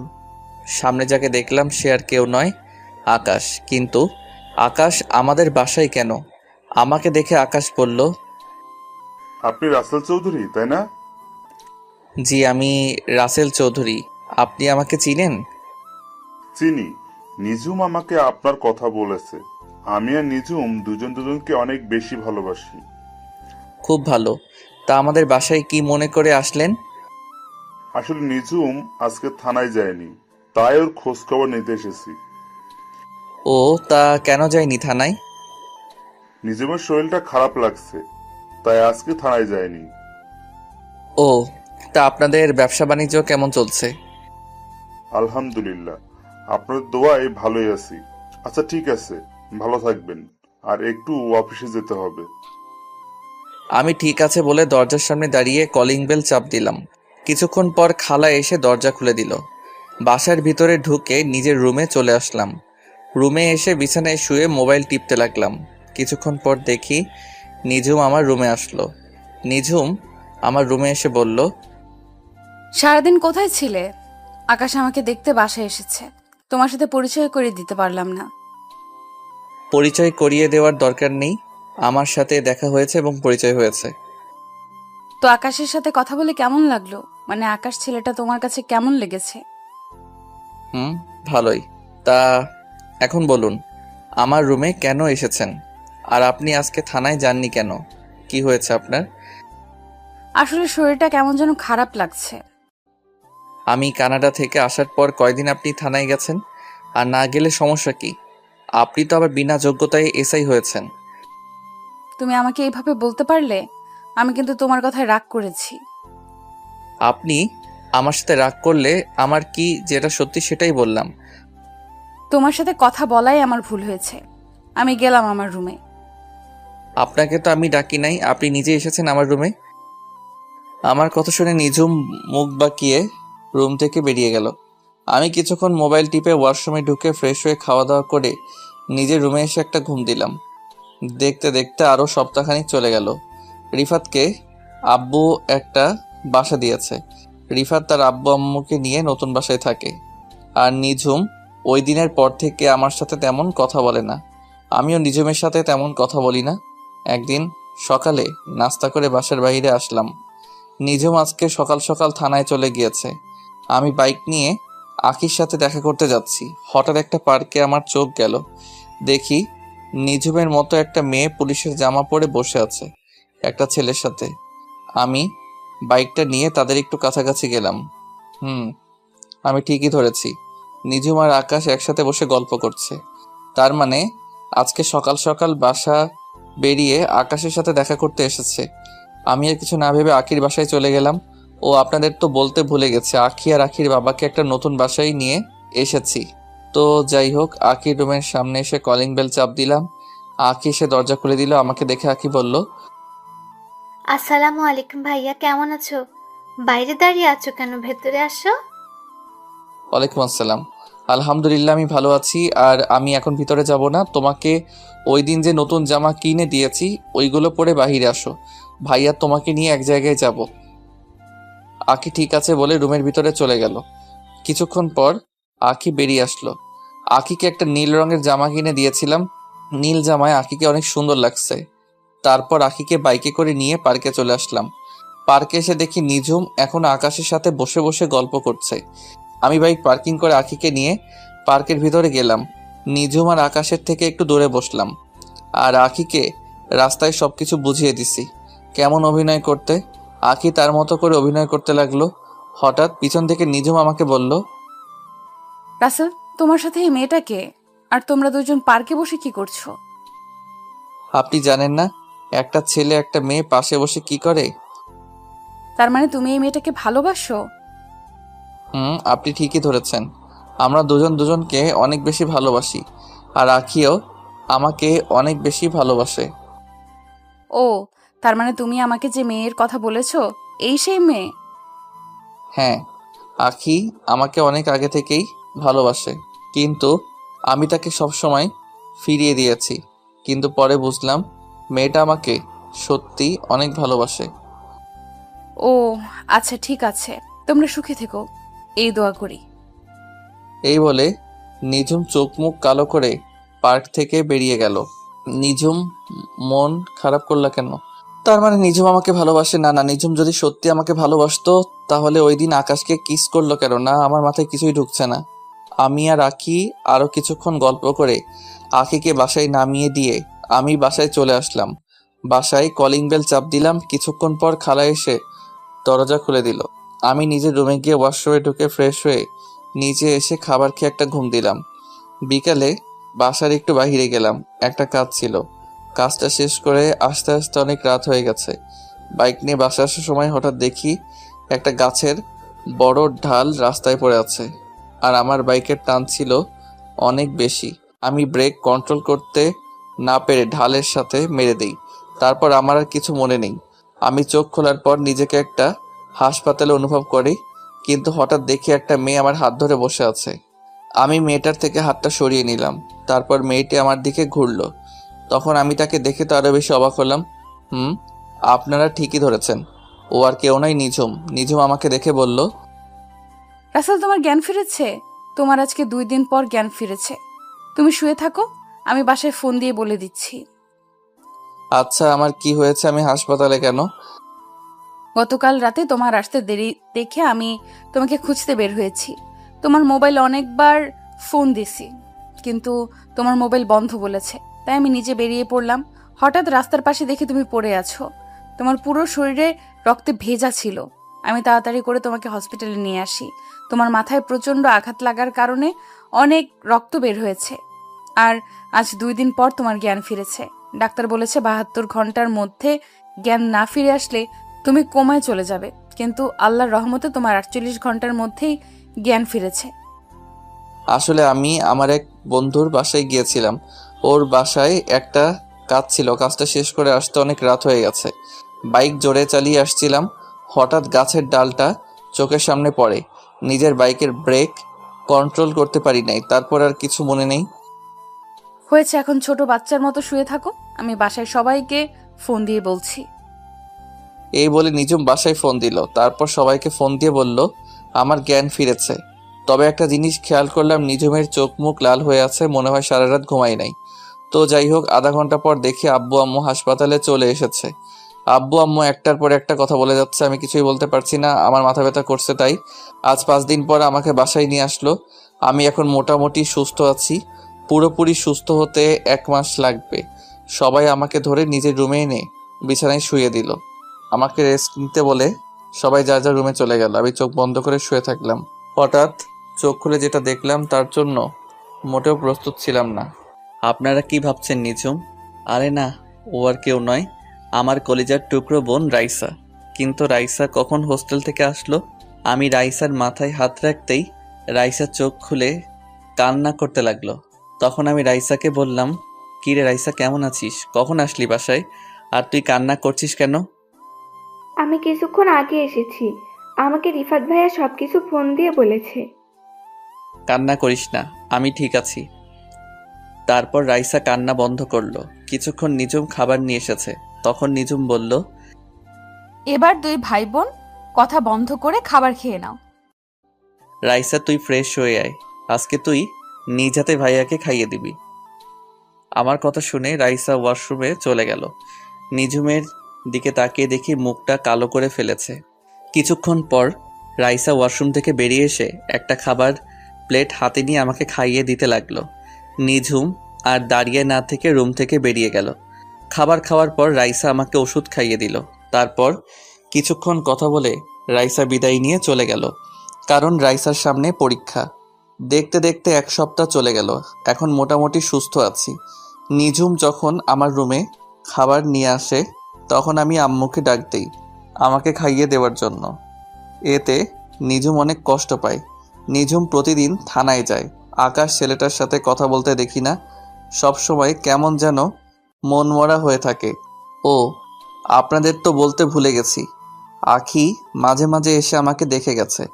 একদিন সকালবেলা সবাই মিলে নাস্তা করছি, তখন নিঝুম বলল, আন্টি, আমার এক বান্ধবীর বিয়ে, আমাকে অনেক জোর করে বলছে যাওয়ার জন্য। এখন তুমি বলো, আমি কি যাব? এটা আবার আমাদের জিজ্ঞেস করা লাগে? তবে তুমি একা যাওয়ার দরকার নেই, সাথে কাউকে নিয়ে যাও। তাহলে রাসেল, তুমি নিঝুমের সাথে যাও, মেয়েটা একা একা যাবে? আম্মু, উনি একজন থানার এসআই, ওনার তো ভয় পাওয়ার কথা। উনি তো সাথে পুলিশ নিয়ে যেতে পারে।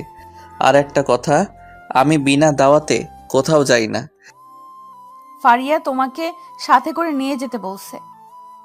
আপনি কোন ফারিয়ার কথা বলছেন? আমি ফারিয়া নামে কাউকে চিনি না। তুমি এই কয় বছরে ফারিয়াকে ভুলে গেছো? আমরা তো 3 জন বান্ধবী একসাথে থাকতাম, রিয়া, ফারিয়া এবং আমি। হ্যাঁ, চিনতে পারছি।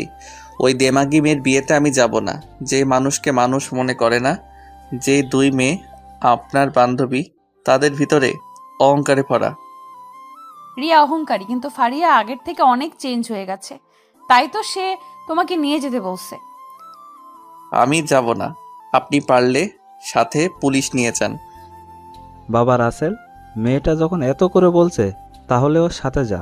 মানুষ সব সময় একরকম থাকে না। ঠিক আছে, শুধু তোমার কথাই যাব। তবে বিয়েবাড়িতে আমাকে কোনো উপদেশ দিতে পারবে না। আমি আমার মতো থাকবো। ঠিক আছে, আমি তোমাকে কোনো উপদেশ দিব না, তুমি তোমার মতো করে থাকো। ঠিক আছে, তাহলে কোন সময় যাবেন? সন্ধ্যায় ওর বাসায় যাব।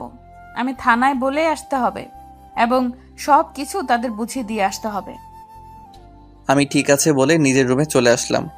রুমে এসে একটা জামা গায়ে দিয়ে বাসা থেকে বেরিয়ে বাইক নিয়ে মার্কেটে গেলাম। মার্কেট থেকে একটা উপহার কিনে নিলাম। উপহার কিনে বাসায় চলে আসলাম। এবার আসি ফারিয়ার কথায়। ফারিয়া মেয়েটার সাথে আমি তেমন কথা বলতাম না। মেয়েটা একটু দেমাগি, গরিবদের দু চোখে দেখতে পারতো না, সব সময় বাবার ক্ষমতায় চলতো। আমার নামে অনেক মিথ্যা কথা বলছে নিঝুমের কাছে, কিন্তু নিঝুম তার কথায় দাম দেয় নাই। তো যাই হোক, সন্ধ্যায় রেডি হয়ে রুম থেকে বেরিয়ে নিচে আসলাম। কিছুক্ষণ পর নিঝুম সিঁড়ি দিয়ে নিচে নেমে আসলো, কিন্তু নিঝুমকে দেখে আমি তো পুরো অবাক হয়ে গেলাম, কারণ নিঝুম বোরখা পরেছে। নিঝুম নিচে এসে আমাকে বলল, এভাবে তাকিয়ে আছো কেন? না মানে আপনি হঠাৎ বোরখা পরলেন যে? কেউ কারো বিয়েতে গেল তো অনেক সাজুগুজু করে, আপনি তো কিছুই করলেন না। আমার সাজুগুজু করতে ভালো লাগে না, তাই বোরকা পরে আসলাম। এটা কবে থেকে? আমি তো আজকে প্রথম আপনাকে বোরখা পরতে দেখলাম। আমি আজকে থেকে সব সময় বোরকা পরে বের হব। তাহলে কি ডিউটির সময় বোরখা পরে থাকবেন নাকি? ও ডিউটির সময় সব সময় যতটুকু সম্ভব মেনটেন করে চলবো। ঠিক আছে, এখন বের হন। এই বলে আমি বাসা থেকে বেরিয়ে আসলাম। আব্বু আগেই বলে দিয়েছে গাড়ি নিয়ে যেতে, তাই আব্বুর নতুন গাড়িটা বের করলাম। নিঝুম বাসা থেকে বেরিয়ে গাড়িতে উঠলো। আমি গাড়ি চালাতে লাগলাম। তখন আমি নিঝুমকে বললাম, আচ্ছা, কিছুদিন ধরে লক্ষ্য করলাম আকাশ ছেলেটার সাথে আপনি কথা বলেন না, সব সময় কেমন যেন মন মরা হয়ে থাকেন। আপনি চাইলে তো আকাশকে সাথে করে নিয়ে যেতে পারতেন। আকাশের সাথে আমার ব্রেকআপ হয়ে গেছে। আকাশ ছেলেটার চলাচল আমার কাছে ভালো লাগে না। হঠাৎ কি এমন হলো যে আকাশ ছেলেটাকে আপনার ভালো লাগে না? আপনি তো তাকে অনেক বেশি ভালোবাসেন। সেটা অনেক কাহিনী, তোমাকে পরে এক সময় বলবো। তা আখির সাথে তোমার প্রেম কেমন চলছে? সেটা চলছে ভালোই। মেয়েটা সত্যি অনেক ভালো, আমার খোঁজ খবর নেয় সব সময়। ওর মতো মেয়েই হয় না। নিঝুম আর কোনো কথা বলল না, চুপ করে বসে আছে। আমিও আমার মতো করে গাড়ি চালাতে লাগলাম। কিছুক্ষণ পর ফারিয়াদের বাসায় চলে আসলাম। বাড়িটা অনেক সুন্দর করে সাজিয়েছে। নিঝুম গাড়ি থেকে নেমে দাঁড়ালো। আমি গাড়ি পার্কিং করে নিঝুমের সাথে ভিতরে গেলাম। হঠাৎ কোথা থেকে ফারিয়া দৌড়ে এসে নিঝুমকে জড়িয়ে ধরল। তারপর বলতে লাগলো, কি রে, কেমন আছিস? তোর আসতে এত দেরি হলো কেন? এসআই বান্ধবী তাহলে বুঝি আসলো আমার বাসায়? তুই এত করে বলছিস, না এসে বুঝি পারি? বল কেমন আছিস? আমি তোকে অনেক বেশি ভালো আছি। আর রাসেল, তুমি কেমন আছো? এখনো কি আমার উপর রাগ করে আছো? আমি ভালো আছি। রাগ করে কি হবে? আপনি তো আগের থেকে অনেক চেঞ্জ হয়ে গেছেন। আপনার জন্য আমার তরফ থেকে ছোট্ট উপহার। ধন্যবাদ। তো এখানে দাঁড়িয়ে থাকবি? চল ভেতরে চল, আব্বু আমার সাথে দেখা করবি। সেটা তো করবো, কিন্তু তুই হলুদের শাড়ি পরে এখানে আসলি কেন? তোকে দূর থেকে দেখে বসে থাকতে পারি নাই, উঠে চলে আসলাম। হয়েছে, এখন চল তোর আব্বু আম্মুর সাথে দেখা করে আসি।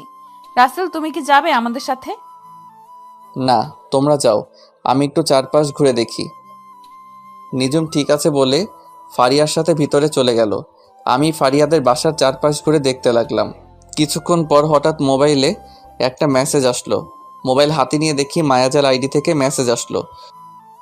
নীল রঙের পাঞ্জাবিতে তোমাকে অনেক সুন্দর লাগছে। বিয়ে বাড়িতে মেয়েরা দেখলে পাগল হয়ে যাবে। তুমি জানলে কেমন করে আমি যে নীল পাঞ্জাবি পরেছি আর আমি বিয়ে বাড়িতে এসেছি? কারণ তুমি যার বিয়েতে এসেছো সে আমার বান্ধবী। তার মানে তুমি এই বিয়ে বাড়িতে আছো? তাহলে সামনে আসো, তোমাকে সামনাসামনি দেখি। সময় হলে একদিন ঠিকই তোমার সামনে যাব। আর হ্যাঁ, তোমার সামনে থাকলে কানের নিচে একটা ফোঁটা দিয়ে দিতাম, যেন কোনো মেয়ের নজর না দেয়। তাই নাকি? তা সেই সময়টা কোন সময় আসবে? অপেক্ষা করো, খুব তাড়াতাড়ি তোমার সামনে আসবো। ভালো থেকো, পরে কথা হবে। এই বলে মায়াজাল অফলাইনে চলে গেল। আমি একটা চেয়ারে বসে মোবাইল টিপতে লাগলাম। হঠাৎ একটা জায়গায় চোখ পড়ল। দেখি নিজুম একটা ছেলের সাথে হেসে হেসে কথা বলছে। তার গায়ে এখন আর বোরখা নেই। ও আরেকটি কথা, নিজুম গাড়ি থেকে নেমে মুখের নেকআপ সরিয়ে ফেলছে। এমনভাবে ছেলেটার সাথে কথা বলছে যেন অনেক দিনের চেনা। আমি তাদের দিকে না তাকিয়ে নিজের মতো করে মোবাইল টিপতে লাগলাম। দেখতে দেখতে অনুষ্ঠান শুরু হয়ে গেল। যে যার মতো করে ফারিয়াকে খাইয়ে দিচ্ছে এবং মুখে হলুদ লাগিয়ে দিচ্ছে। কিছুক্ষণ পর নিজুম ওই ছেলেটাকে নিয়ে স্টেজে উঠল। আমি মনে করছিলাম নিজুম আমাকে নিয়ে উঠবে, কিন্তু আমার ধারণা ভুল প্রমাণিত করে ওই ছেলেটাকে নিয়ে উঠল। দুজনে মিলে অনেক মজা করে ফারিয়াকে খাইয়ে দিল। হঠাৎ কোথা থেকে একটা মেয়ে আমার সামনে এসে বলল, হাই, আমি আরোহী। তোমাকে অনেকক্ষণ দেখলাম এইভাবে চেয়ারে বসে আসছো। তোমার সাথে কেউ নেই? আছে, ওই যে স্টেজে যে ম্যাডামকে দেখছো ওনার বডিগার্ড হয়ে এসেছি। আর আমি রাসেল। তুমি দেখতে অনেক সুন্দর। একটা কথা বলি, রাখবে? ঠিক আছে, রাখার মতো হলে অবশ্যই রাখবো। আমার সাথে কেউ নেই, আমার সাথে স্টেজে উঠবে? প্লিজ মানা করো না। আমি ঠিক আছে বলে আরোহীর সাথে স্টেজে উঠলাম। নিজুমের চোখ মুখ লাল হয়ে আছে। আমি নিজুমের থেকে চোখ সরিয়ে ফারিয়ার পাশে গিয়ে বসলাম। তখন ফারিয়া বলল, কি রে আরোহী, তুই রাসেলকে চিনিস? দুজনে একসাথে আসলি। ওনাকে চিনি না, তবে মাত্র পরিচয় হলো। তার মানে তুমিও রাসেলকে চিনো? চিনবো না কেন? রাসেল আর আমি একসাথে কলেজে পড়ছি। কিন্তু রাসেল বলল ও নাকি তোমার এসআই বান্ধবী। রাসেল তোর সাথে মজা করছে। রাসেল কলেজেও সবার সাথে একটু বেশি দুষ্টুমি করতো। হয়েছে, এবার কথা বলা বন্ধ করে হা করেন, এখনো অনেক লোক বাকি আছে। এই বলে আমি ফারিয়ার হাতে একটু হলুদ লাগিয়ে দিলাম, তারপর মিষ্টি খাইয়ে দিলাম। হঠাৎ মনে পড়ল আরোহীর সাথে একটু দুষ্টুমি করি। আমি এক টুকরো মিষ্টি আরোহীর মুখের উপর ধরলাম। আরোহী হা করার সাথে সাথে আমার মুখে ঢুকিয়ে দিলাম। মেহমান সবাই হাসতে লাগলো, শুধু একজন ছাড়া। সেই মানুষটাকে আপনারা ভালো করে জানেন। সব কিছু শেষ করে আমি স্টেজ থেকে নেমে আসলাম। হঠাৎ নিজুম আমার হাত ধরে ছাদে নিয়ে গেল। তারপর নিজুম এমন কিছু করবে সেটা দেখে আমার মাথা পুরো গরম হয়ে গেল। নিজুম আমাকে ছাদে নিয়ে আমার ঠোঁটের সাথে ঠোঁট লাগিয়ে কিস করতে লাগলো। আমি নিজুমকে জোর করে ছাড়িয়ে ঠাস করে 2টা থাপ্পড় মেরে দিলাম। তারপর আমি বলতে লাগলাম, তোর সাহস কি করে হয় আমাকে কিস করার? রাসেল, আমি তোমাকে ভালোবাসি। আমি তোমাকে অন্য মেয়ের সাথে সহ্য করতে পারি না। তোর মতো মেয়ের মুখে ভালোবাসা মানায় না। তুই একটা খারাপ মেয়ে। তোর একটা দিয়ে হয় না, তোর 4-5টা লাগে। তুমি আমাকে এমন কথা বলতে পারলে? আমি কোন দিক দিয়ে তোমার কাছে খারাপ? সেটা তুই ভালো করে জানিস। তোকে নতুন করে বলতে পারবো না, তুই চিন্তা করে দেখ। না, আজকে তোমাকে বলতে হবে। আমার জানা মতে আমি কোনো খারাপ কাজ করি নাই। তাই নাকি? আকাশের সাথে কিস করা, আকাশের সাথে প্রতিদিন মোবাইলে যে রোমান্টিক কথাগুলো বলছিস, যেটা মুখ দিয়ে প্রকাশ করার মতো না, এখন আকাশকে ছেড়ে দিয়ে নতুন আরেকটা ধরছিস, তারপরেও বলবি তুই ভালো মেয়ে? তারপরেও বলবো আমি ভালো মেয়ে। এতদিন যা কিছু হয়েছে সবকিছু অভিনয়। আর কত কথা লুকাবি? আর তোর মতো মেয়েকে আমি ভালোবাসতে পারবো না। আমি আকিকে ভালোবাসি। না, তুমি আমাকে ছাড়া অন্য কাউকে ভালোবাসতে পারবে না। তুমি শুধু আমার। আজকে তোমাকে সবকিছু খুলে বলবো। আমাকে সবকিছু খুলে বলবি মানে? যা বলবি সোজাসুজি করে বল। আকাশ হলো আমার থানার একজন পুলিশ। আকাশকে আমি বলি তোমার সামনে কিছুদিন অভিনয় করার জন্য। আমি দেখতে চেয়েছি আমাকে অন্য কারোর সাথে দেখলে তুমি কেমন রিয়্যাক্ট করো। তার থেকে আরো একটা কথা শুনলে তুমি বেশি অবাক হয়ে যাবে। কি কথা যেটা শুনলে আমি অবাক হয়ে যাব? তুমি এত বছর যে মায়াজাল আইডির মানুষটার সাথে কথা বলে আসছো, ওই মানুষটা আমি। কি? তার মানে ওই আইডির মেয়েটা তুই? সবকিছু বুঝলাম, তাহলে তুই আকাশকে ওই দিন কিস করলি কেন? আরে পাগল, ওই দিন তোমাকে দেখানোর জন্য আমি আর আকাশ এভাবে দাঁড়িয়েছি, যেন তুমি বুঝতে পারো আমি আকাশকে কিস করছি। তার মানে এতদিন আমাকে বোকা বানিয়ে আসছো? আমাকে এতদিন কষ্ট দিছো। যে মেয়ে আমাকে কষ্ট দিতে পারে সে কখনো আমার ভালোবাসা পাবে না। সরি রাসেল, এরকম কষ্ট আর কখনো তোমাকে দিব না। কিন্তু আমি তো আকিকে ভালোবাসি, তাই তোমাকে ভালোবাসা আমার পক্ষে সম্ভব নয়। তাই না?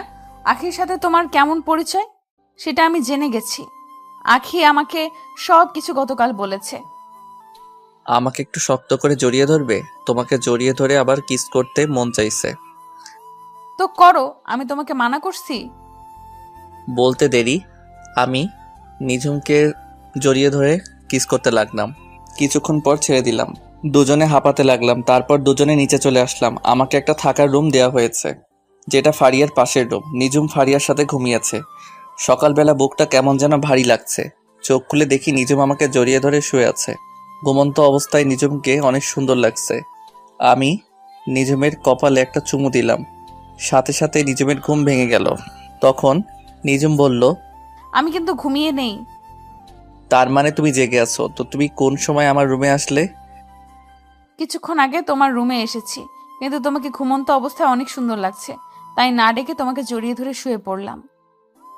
হয়েছে, এখন ওঠো, কেউ রুমে চলে আসবে।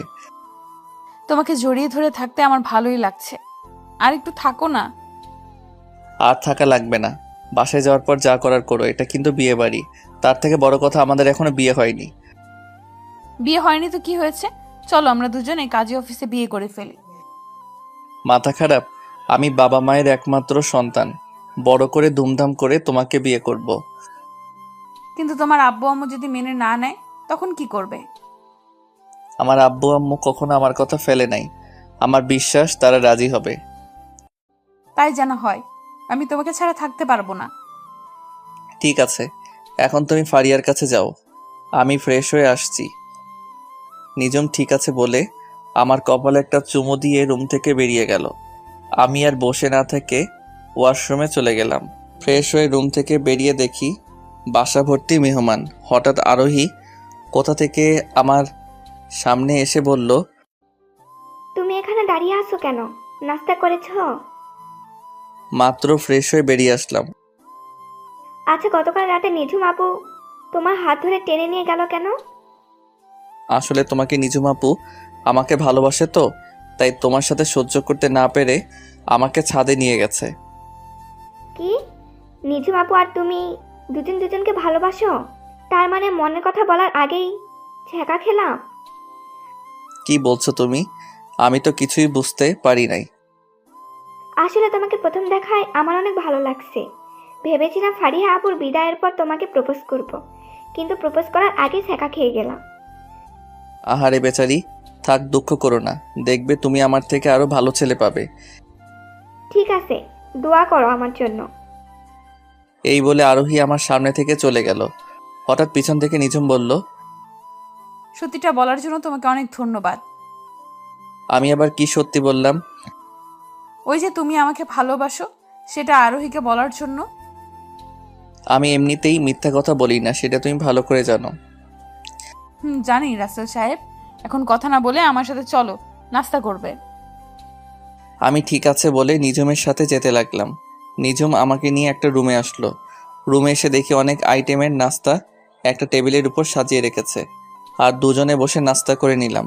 দেখতে দেখতে দুলা আসার সময় হয়ে গেছে। আমি একটা নীল রঙের শার্ট গায়ে পরলাম, আর নিঝুম নীল রঙের শাড়ি পরেছে। আমার আর নিঝুমের দিকে সবাই তাকিয়ে আছে, আর একজন আরেকজনকে বলছে দুজনকে ভালোই মানিয়েছে। দুলা চলে এসেছে। দুলা তার সব কাজ শেষ করে স্টেজে উঠল। হঠাৎ একটা জায়গায় একজনকে মাথা পুরো গরম হয়ে গেল। আমি মনে মনে বলতে লাগলাম, ও এখানে কেন? তার মানে দুলার সাথে এসেছে। দুলার সাথে যে এসেছে সে আর কেউ নয়, রিয়া। কিন্তু রিয়া এখানে কেন? তার মানে দুলার আত্মীয় রিয়া। আমি রিয়াকে দেখে না দেখার ভান করে অন্যদিকে চলে গেলাম। দুলা ভিতরে এসে স্টেজে উঠে বসলো। তারপর কাজী সাহেব বিয়ে পড়ানো শুরু করলো। বিয়ে পড়ানো শেষ, এবার খাওয়া দাওয়ার পালা। আমি নিচে দাঁড়িয়ে না থেকে ছাদে চলে এলাম। হঠাৎ কেউ একজন পিছন থেকে বলল, আরে তুমি ছাদে একা একা দাঁড়িয়ে আসো কেন? নিঝুম আপু তো আমাকে খুঁজতে আসে নিশ্চয়ই। বাড়ি ভর্তি মেহমান, নিচে ভালো লাগছে না তাই ছাদে আসলাম।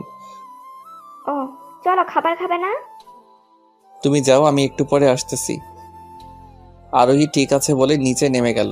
আমি কিছুক্ষণ পর ছাদ থেকে নিচে নেমে আসলাম। হঠাৎ নিঝুম আমার সামনে এসে বলল, তুমি এতক্ষণ কোথায় ছিলে? সে কখন থেকে তোমাকে খুঁজছি আমি। আসলে দুলার সাথে রিয়াকে দেখে মাথাটা গরম হয়ে গেছে, তাই ছাদে চলে গেলাম। ও এই ব্যাপার। আমার সাথে কথা বলতে এসেছি রিয়া, কিন্তু আমি তার সাথে কোনো কথা বলি নাই। ফারিয়া তো রিয়াকে দেখে এমনিতেই রেগে গেছে, আর রিয়া হচ্ছে দুলার মামাতো বোন। থাক ওসব কথা, তুমি খাবার খেয়েছো? তোমাকে রেখে আমি একা কিভাবে খাবো বলো? চলো দুজনে একসাথে খাবো। আমি ঠিক আছে বলে নিঝুম আর আমি দুইটা চেয়ার টেনে বসলাম। তারপর দুজনে একসাথে খাবার খেলাম। রিয়া নাকি খাবার খেয়ে চলে গেছে। আস্তে আস্তে সবকিছু শেষ, এখন বিদায়ের পালা। ফারিয়া সবাইকে ধরে অনেক কান্নাকাটি করছে। ফারিয়াকে বিদায় দিয়ে আমি আর নিঝুম বাসায় চলে আসলাম। দেখতে দেখতে 1 মাস চলে গেল। আমি এখন আব্বুর অফিস দেখাশোনা করি, আমাকে কাজে রিফাত হেল্প করে। আব্বু এখন বাসায় থাকে, নিঝুম এখন নিয়মিত থানায় যায়। নিঝুম আর আমার ভালোবাসা আগের মতোই আছে। প্রতিদিন সকালে আমার কপালে একটা চুমু দিয়ে ঘুম থেকে উঠাই। দুজনে একসাথে বাসা থেকে বেরিয়ে আসি। নিঝুমকে থানায় নামিয়ে দিয়ে আমি অফিসে আসি। আজকে অফিসে তেমন কাজ নেই, তাই নিঝুমকে একটা ফোন দিলাম। 2-3 বার রিং হওয়ার পর ধরলো। তখন আমি বললাম, ওই তুমি আমার ফোন ধরতে এত দেরি করলে কেন? কোথায় তুমি এখন? সরি, আমি একটা আসামি নিয়ে ব্যস্ত ছিলাম। আসামিটা একটা মেয়েকে ধর্ষণ করে মেরে ফেলছে, তাই ওইটাকে ধরে থানায় দিয়ে আসলাম। ও, তা তুমি কি এখন ফ্রি আছো? এখন ফ্রি আছি, বলো কি বলবে? অফিসে তেমন কাজ নেই, তাই ভাবছিলাম দুজনে আজকে বাহিরে লাঞ্চ করব। ঠিক আছে, তুমি থানায় এসে আমাকে নিয়ে যাও। আমি ঠিক আছে বলে রিফাতের কেবিনে গিয়ে তাকে বলে অফিস থেকে বেরিয়ে গাড়ি নিয়ে সোজা নিঝুমের থানার সামনে চলে আসলাম। গাড়ি পার্কিং করে থানার ভিতরে চলে গেলাম। থানার ভিতরে ঢোকার সাথে সবাই আমাকে সালাম দিতে লাগলো। আসলে সবাই আমাকে চিনে, সেজন্য। আমি থানার ভিতরে ঢুকে নিঝুমের কেবিনের সামনে গিয়ে বললাম, আমি কি ভিতরে আসতে পারি SI ma'am? Sorry, SI ma'am এখন বিজি আছে, অনুগ্রহ করে কিছুক্ষণ অপেক্ষা করুন। আমাকে দেখে নিঝুম হাসতে হাসতে কথাগুলো বলল। তখন আমি ভিতরে ঢুকে বললাম, সরি ম্যাম, আমার একটু তাড়া আছে, কাজটা রেখে আমাকে একটু সময় দেন। কিন্তু মিস্টার, থানা তো আপনার কথা মতো চলে না। তাই নাকি? তাহলে তো যা করার আমাকেই করতে হবে। এই বলে আমি নিঝুমের হাতটা ধরে টানতে টানতে থানা থেকে বাহির করে গাড়ির ভেতরে নিয়ে আসলাম। থানার সবাই আমার কাহিনী দেখে হাসতে লাগলো। নিঝুম লজ্জা পেয়ে মাথা নিচু করে ফেলল। তো ম্যাম, আপনি তো আর থানার ভিতরে নেই, এখন আপনি কার কথা মতো চলবেন? এখন আমার এই জানটার কথা মতো চলবো। এবার তাহলে লক্ষ্মী মেয়ের মতো বসে থাকেন। এই বলে আমি গাড়ি নিয়ে একটা রেস্টুরেন্টের সামনে গিয়ে দাঁড়ালাম। গাড়ি থেকে নেমে দুজনে রেস্টুরেন্টের ভিতরে গেলাম। খাবার খেয়ে নিঝুমকে থানায় নামিয়ে দিয়ে আমি অফিসে চলে আসলাম। দেখতে দেখতে আরও 1 মাস চলে গেল। আমি এখন একটা গোডাউনের ভিতরে বসে আছি।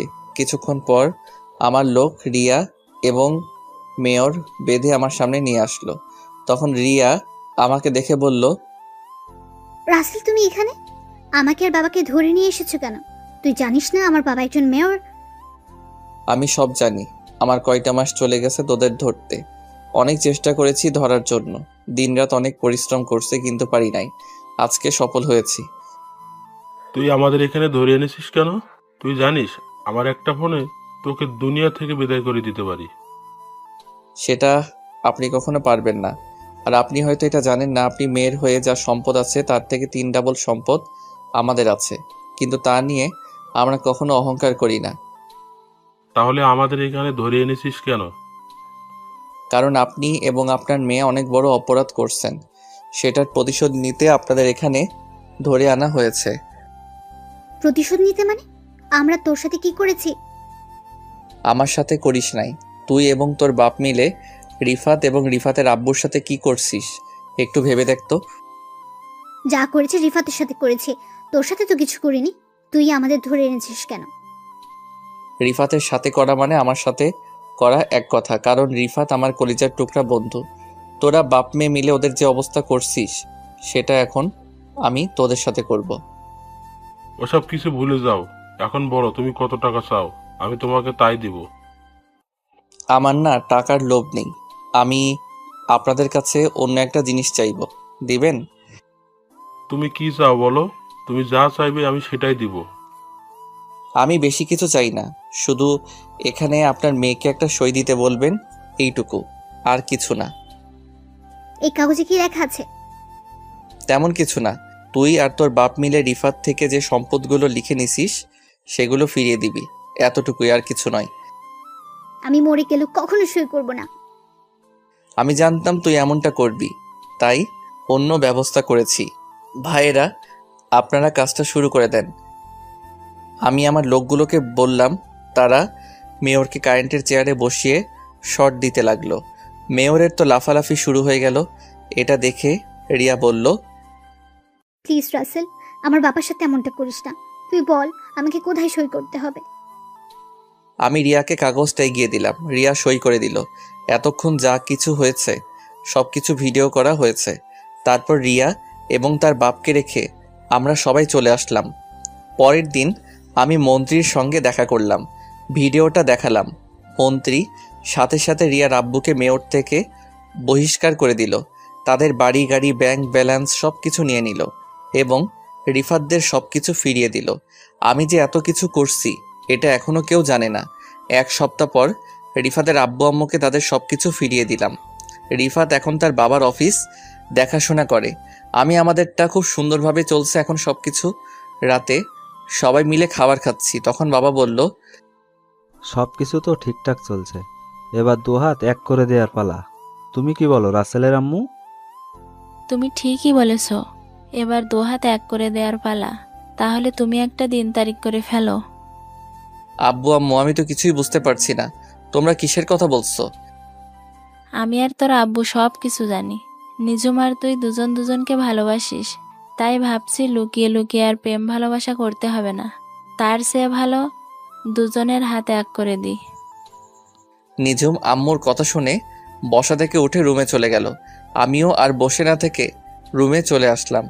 আমাদের দুজনকে এভাবে চলে যেতে দেখে আব্বু আম্মু দুজনেই হাসতে লাগলো। আজ আমার আর নিজুমের বিয়ে হয়ে গেছে। খুব ধুমধাম করে বিয়েটা হয়েছে। বাংলাদেশের নামি দামি সব লোকজন এসেছে। রিফাতের আব্বু আম্মু এবং ফারিয়া এবং তার জামাইও এসেছে। রিফাত আর আরোহী মিলে আমার বাসরঘর সাজিয়েছে, তাই ওরা দুজন আমার রুমের সামনে দাঁড়িয়ে আছে। তখন রিফাত বলল, জামাইবাবু, আমাদের পাওনা দিয়ে তারপর ভিতরে ঢুকতে হবে। বন্ধু আজকে নাই, পরে দিব। আমার বউটা ভিতরে একা একা বসে আছে, আগে বাসর ঘরে বিলাইটা মেনে নেই। বিলাই মারবেন, আরও কত কিছু করতে পারবেন। আগে আপনাদের পাওনার 50,000 টাকা দিয়ে দেন। বড়লোক মানুষ তো, এত বেশি চাইনি। কি 50,000? তারপরে বলছিস বেশি চাসনি?